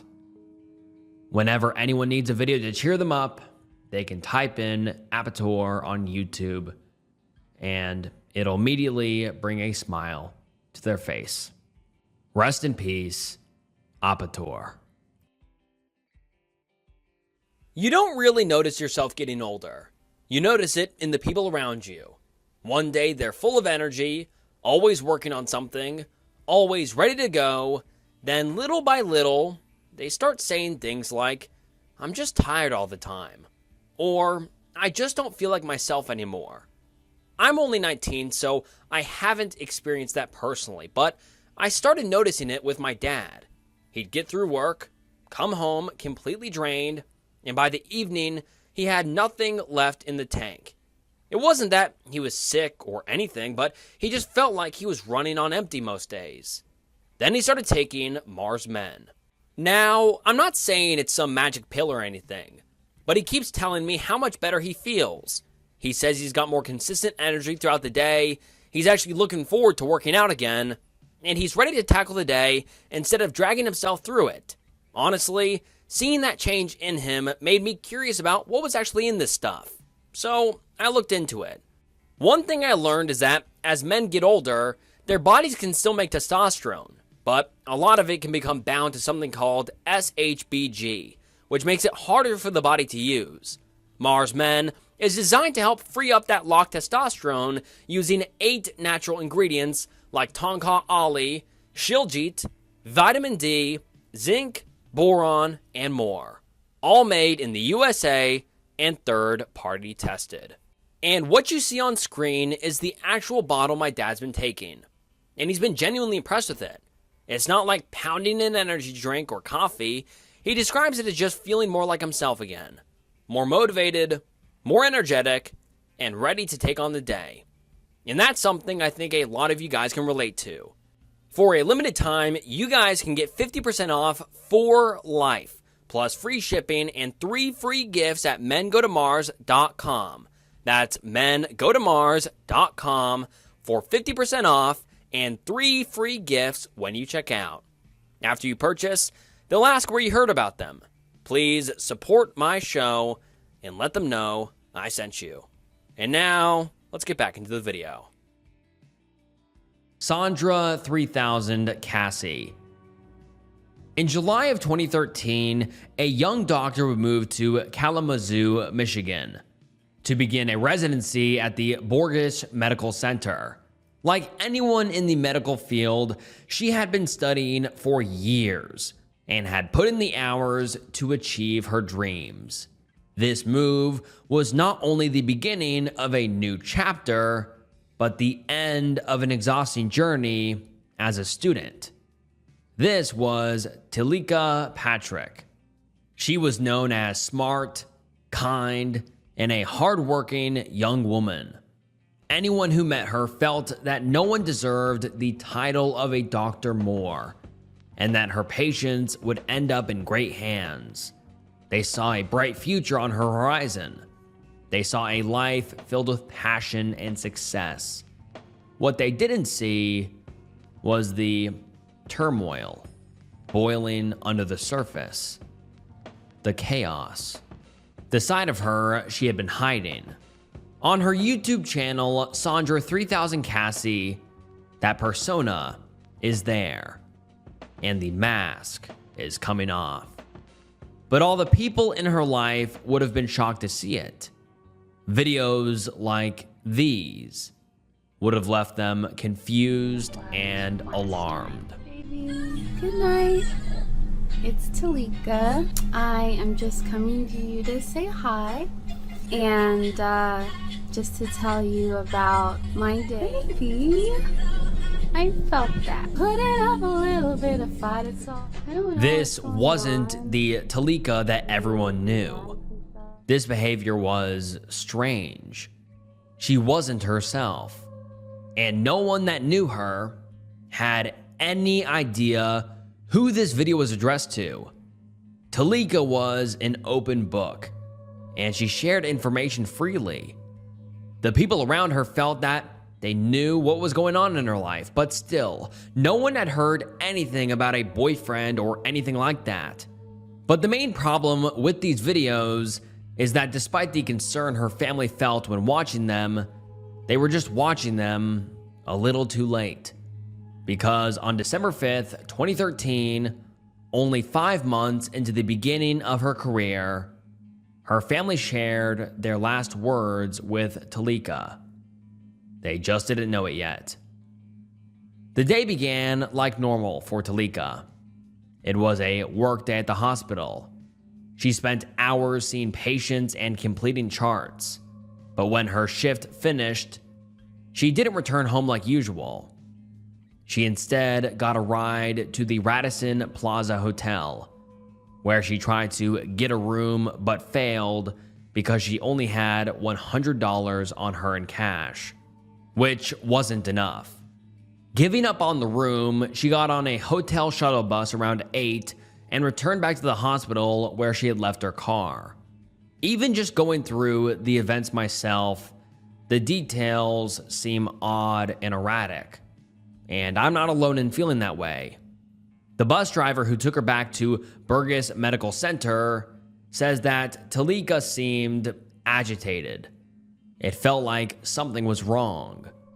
What was even more eerie was that as she walked through the parking lot, he saw her ducking in between cars. It was like she was hiding from something, like something was following her. But he thought to himself that maybe he had been making something out of nothing. He didn't know this woman. Maybe it wasn't as crazy as he felt like it was. It was just that, a feeling, which he let go. So she got off the bus, got back into her car, and left Kalamazoo. 2 hours passed by with no one having any idea where Talika was, or that she had gone anywhere at all. That changed when a driver on I-94 in Portage, Indiana, had been driving behind a gold Lexus around 10 p.m. A vehicle they didn't stay behind for very long, because whoever was behind the wheel had been driving insane, to say the least. Enough so that it warranted a call to state police to report them for reckless driving. 20 minutes later, law enforcement arrived at the mile marker that the call had been placed at. They did not see a car driving erratically, but found something much, much worse. It was the gold Lexus in a ditch. Immediately, it was searched, and what was found inside was the beginning of a mystery that would last months on end. Not only were clothes and some cash found inside, but the credit cards and driver's license of Talika Patrick were all found in the vehicle. Her entire life was in the car, but Talika herself, nowhere to be found. And it would take 4 long months for her to be seen again. But in a devastating conclusion to the story that began on that cold December day, she was not found alive. It was a fisherman on Lake Charles who discovered her body on April 6th. 3 days later, an autopsy confirmed it was the body of Talika, and the cause of death was ruled as drowning. Many people didn't feel like the case was solved, though. That there were still so many unanswered questions. Still so much justice that needed to happen for Talika and her family. So people returned to the YouTube channel. And it wasn't just the video that played earlier. She had uploaded a total of 9 videos in the span of a week. All of them were directed towards a romantic interest, someone who was never actually present in any of the videos. These clips don't give any clue as to what really happened on December 5th, but they paint a picture. And law enforcement began to ask themselves, if she had been posting bizarre videos like these, was there anything else in her digital footprint that could give them an answer as to what really happened? Well, there was. When cops dug a little more, they stumbled across a Twitter account. Well, actually, multiple Twitter accounts. Usernames like CaliGirl2013, Moses Beautiful, and Talika Patrick were all accounts that she was using. All of them followed the same kind of themes and had similar posts. It was like the videos. She wrote things out that were clearly meant for someone else, someone that she was in love with, someone she believed she was in a relationship with. Some examples from CaliGirl2013 and Moses Beautiful from June and September of 2013 are this, quote, "I have just relocated to be with you. So I really hope you want me so we can be in love and get married and have a couple babies." And, quote, "I'm tired of hoping and imagining. Please, baby, I want it to be real. This town is small as hell. Not much happens here. It's boring, and when I have free time, I get depressed and lonely. Then months pass, and she begins to use the account under her actual name. And on December 4th, she posts this, quote, "You reach me through a demonic portal that gives demons power over me and dilutes my spiritual authority. Please understand that I must protect myself spiritually." And one day later, on the day of her disappearance, and most likely her death, she writes this, quote, "I just activated tweet_delete on my account to automatically delete my old tweets." Then her posts were gone, and so was she. Now the police wanted to know, who was she talking to? They compiled all of the details from her videos, her Twitter, and information from friends and family, and discovered that everything added up to describe one man, Marvin Sapp. Marvin is a well-known musician and pastor who, not coincidentally, lives under an hour from Kalamazoo in Grand Rapids, Michigan. In August of 2013, he led his regular Sunday service at the church he and his wife founded, when he went into detail about a woman who had entered his home the night prior. She had not been invited, but entered anyway and talked to his 3 teenage children before being asked to leave. This was actually the last straw in a conflict that had been rising for months. It had finally come to an end when, after she came to his home, Marvin got lawyers involved and filed a restraining order, which was finalized on September 17th. In the process, he said there had been over 400 instances of this person trying to contact him, whether it through the mail, digitally, or in person. He had enough of her quite literally stalking him. This person was Talika Patrick. And when he cut ties with her is when her tweets, videos, and mental health started to spiral into something much darker. Quote, "Since coming out here and not being able to see you, I just fell into the D word. I'm not allowed to say it because of my job. And then when I got those letters in the mail, I really went down. I am certain that I was clinically D word. I was crying every day, and I could barely do anything. Even now, I am still struggling.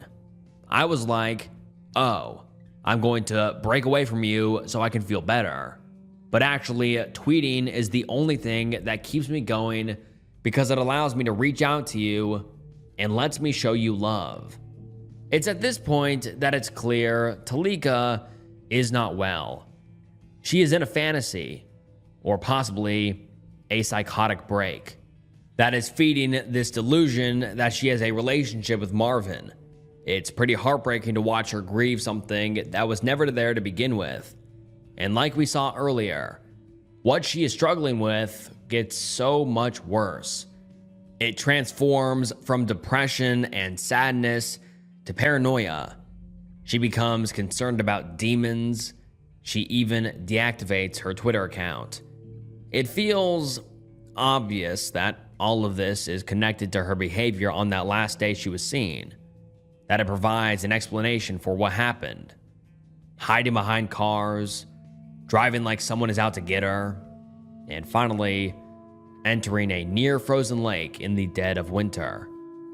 She had lost this battle she had been having with her own mind. But some people feel as if there's more to it, that it was actually a homicide. There are many petitions that go as far to request an investigation into Marvin Sapp and any possibility that he was actually behind all of this. To think of that as an explanation for all of this is chilling, to say the least. If it were true, that man would have to be genuinely evil. especially to paint her in such a way that everyone thinks she's crazy and to chalk it up to mental illness. The sad truth, though, is that with the evidence we have, that's just the way it seems. Her internet profiles were of a young woman who was struggling. She was in the depths of an illness so great that when left untreated, it led to her untimely death. Whether or not it was foul play or simply just a heartbreaking story of someone who didn't get the help they need, the ending was devastating. We didn't get to see her career flourish or have the family and life she deserved. Yes. Put it up a little bit of fight, it's alright. American Reject 2012. The internet is full of creeps. That's no surprise. People that have no boundaries, no filters, and always take things too far. Even behind a screen, someone can very easily freak someone out. They'll send unsettling messages, get blocked, make a burner account, and then do it all again. It's like walking through a minefield trying to avoid these people. But even still, it feels shocking when it's right in front of your face. Not in the DMs or a follow request, but posted for everyone to see. Fully public, whenever anyone wants to watch. This is what I felt when I came across a channel called American Reject 2012. Created in 2010, the channel has about 70 videos that follow the same guy, who I discover is named Ray. The most popular video, titled Hot Blonde Part 1, is not a great first impression of him. He begins the video explaining that he has recently been pretending to be rich, and at the same time, trying to boost his confidence around women. His one way of doing that is by requesting tours of homes that are on sale. Homes that he has no intentions or means of buying. Which sure isn't too harmful. An open house is an open house, but like I said, he's killing two birds with one stone. He set this up so the tour is run by a real estate agent who is in fact the very, quote, hot blonde mentioned in the title. Someone that he feels he can use as practice for his social skills. And as soon as the video begins, it gets as uncomfortable as it sounds. Oh, thank you. From Castles. Nice to meet you. I'm just filming this for my wife. Oh, right, okay. Because I might need to, send this back to her in the States to show her, what kind of property, that we could perhaps live in. Right, okay, so, yeah. Oh, yeah, magnificent hair. Oh, thank you. Beautiful. Thank you. Thank Beautiful. you for the compliment. No problem. Right. Immediately, this woman can tell that this isn't going to be a normal house tour. That doesn't mean she won't try and continue on like she normally would, but every time she does, Ray brings it back to an almost unbearable level of awkwardness. Okay. Well, you've got the option. There was a wall here previously. So, if you wanted that peace and quiet, you could easily partition up to separate the two So, rooms. are you married? You You married? Well, no, but I do have a boyfriend. Oh, okay. So it's this kind of place that let's say if you were single, Right. and is this the kind of place that you would like, maybe like to come back to if you met a guy in a bar and you wanted to, go back to his place? You'd be impressed with this place? Well, it's all, it's down to one's own taste, isn't it, really? Personal Ray? taste. Yeah. Personal taste. But I think it's a great start to home. Is it just for you and your wife? Yeah, just me and No children? the missus. Oh, So okay. yeah, no, I got a son. The video, unfortunately, goes on like that for a while. It's almost 10 minutes of exhausting secondhand embarrassment and sympathy for this poor woman who has to put up with him. and the unhinged things that come out of his mouth. Towards the end, he finally admits that he was lying about the wife, and in reality, he wants to purchase the home for a bachelor pad, which is still a lie. That he takes even further with a story on why he and his made-up wife got divorced in the first place. Yeah, I mean, me and my wife, we went through various problems, and, you know, I was trying to spice things up in the bedroom, and I had, like, I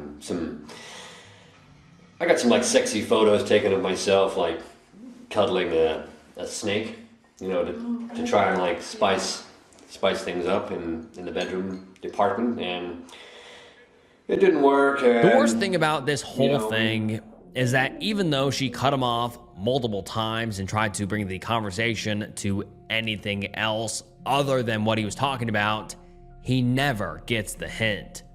In fact, he goes as far to ask her for a ride back to her office. Of course, she says no, but maybe out of people-pleasing, she does agree to give him a ride back near the office. The safe option, but still, she has to put up with this guy for longer than she would need to. And doing so only leads to another video on the channel called Hot Blonde Part 2. Here, viewers get to watch an even more uncomfortable interaction between her and Ray. They get in her car, and at first he begins to make small talk about the house and neighborhood they just looked at. But he's really just stalling, despite the fact that she stated she has a boyfriend and gave no signs of being interested in him. He continues to try and make a move on her. He plays it off at first like an apology for coming on too strong, but then goes right into literally asking her out. It's astounding. Unbelievable how little respect he has for this woman, who is clearly so uncomfortable. And no matter how many times she says no, he still doesn't get the hint. No problem. Cool. Okay. Okay, thank you. Well, nice to meet you. And you. Well, just gonna give you a. I was just gonna give you a business a double kiss. Oh, you know the double. I'm quite shy. You're quite shy. Yeah. Okay. Well, what is that anyway with the whole double kiss? You know, do you give 3 kisses? You know, is that too many? I don't know. Sometimes I give 3 or 4. You know, so. Right. Okay. Well, shaking's hand's good enough, I'm sure. Okay. Well, thanks again. You're very welcome. Pleasure to meet you. And you. And The most infuriating part about this whole thing is that he finishes the video by getting out of the car, telling the camera that he's going to think about what he did wrong. And then, lo and behold, he does not do that, because there's a part 3. And in part 3, he goes over his new plan, which he has been devising for a year. A whole year. What he came up with was to have a friend call her real estate company, ask to see a house, and then he would show up instead and try to ask her out again. Luckily, or maybe on purpose, this friend of his makes a mistake and accidentally says the name Ray when requesting the showing. Although he quickly corrected and said his own name like Ray had requested he do, I think she caught on, because when he arrived at the location, someone else was there to greet him. It was a man, someone who explained that the woman he was looking for, his coworker, had been too busy and he would show him the house instead. Ray seemed to believe him, even though he was extremely disappointed his plan didn't work out. But as their conversation went on, Ray got the impression that she wasn't so busy after all. She just didn't want to be alone with him again, because this wasn't just a coworker. It was actually her brother, her older brother, who made it clear he knew exactly who Ray was and had no intention of letting him near his sister again. Yeah, she needs someone there to take care of her as well, you know, so it's nice to work together. Does her boyfriend not?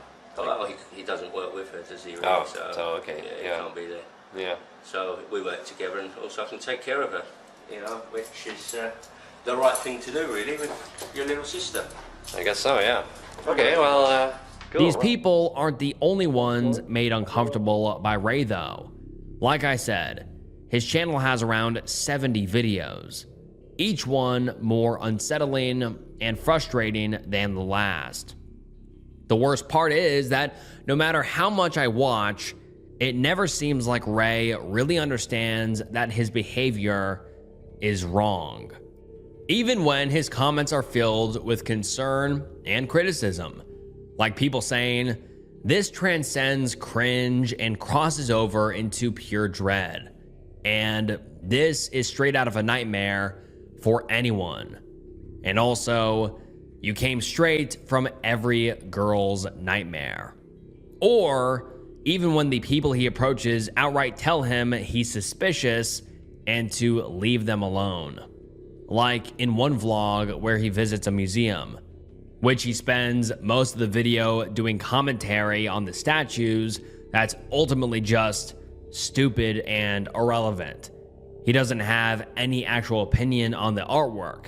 He really just creates things to talk about that give him an excuse to talk to strangers, so he can make them as uncomfortable as possible.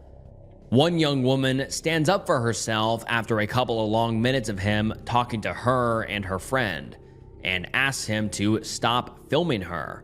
Immediately, he's passive-aggressive about her very simple request, and even though he does stop filming her, his reaction is still insane. Sorry. Oh, you want me to leave? Yeah. Oh, okay.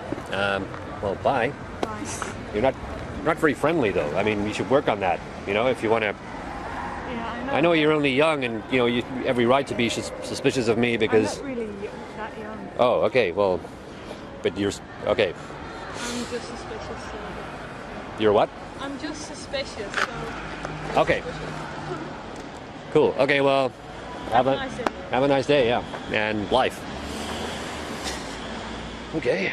It's yet just another example of the kind of videos on American Reject 2012, and the kind of person Ray is, which is clearly an unwell and misogynistic creep. But not everyone thinks so, because actually, the original channel has since been abandoned and taken down. But a fan of his kept all his videos and created their own page where they could keep all of his work. It's described as, quote, "This is a fan archive channel of the legendary American Reject 2012. I have no idea what happened to him or why his videos went down. But this website is a hollow shell without them on here.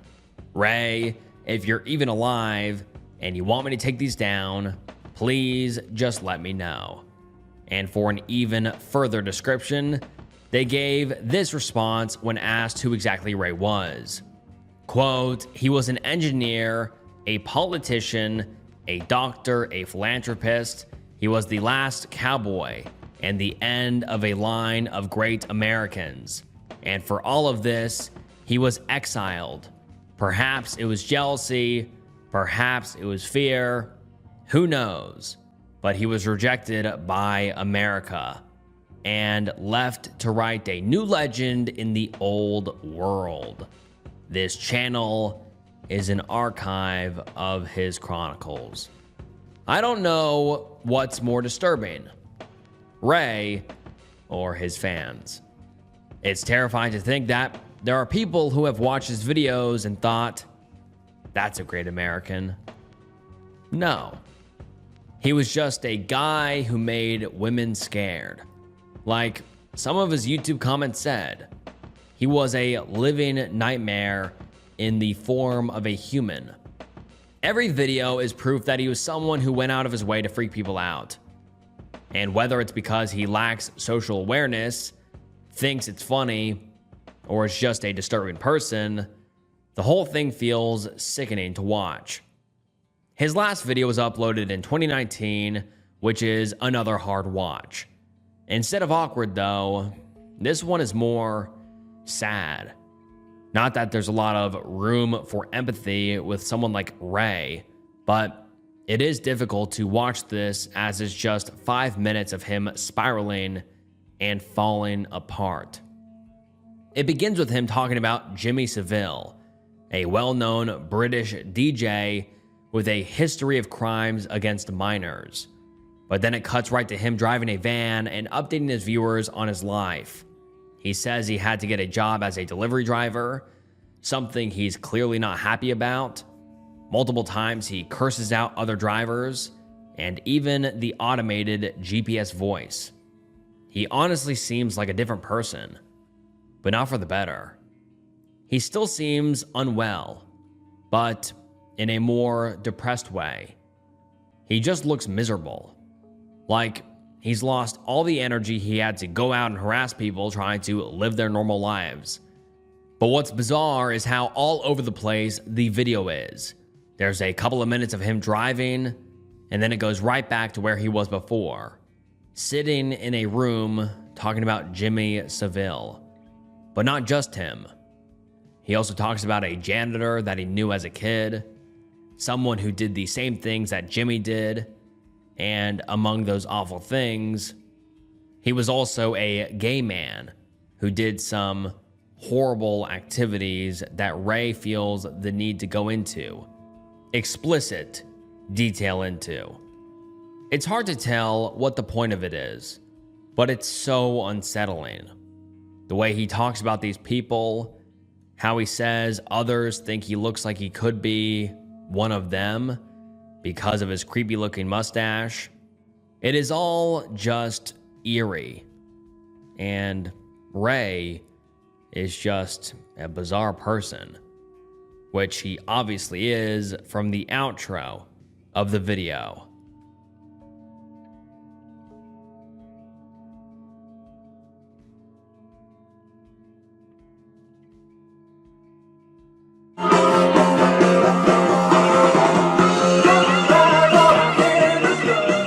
And then that's it. No more of American Reject 2012. It's quite an abrupt ending, but I can't say I'm not happy to see the channel inactive and taken down. There's theories of what happened to him, that he committed S-word, but nothing is proven. He seemed to have gotten more and more unwell since the first videos he posted. So that supports the theory that he committed S-word.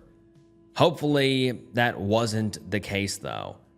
Hopefully he realized that the way he had been acting was insane, inappropriate, and wrong. Hopefully he stopped making videos because he stopped talking to women like that altogether. Or maybe he's still out there, just finding new ways to create those situations without a camera.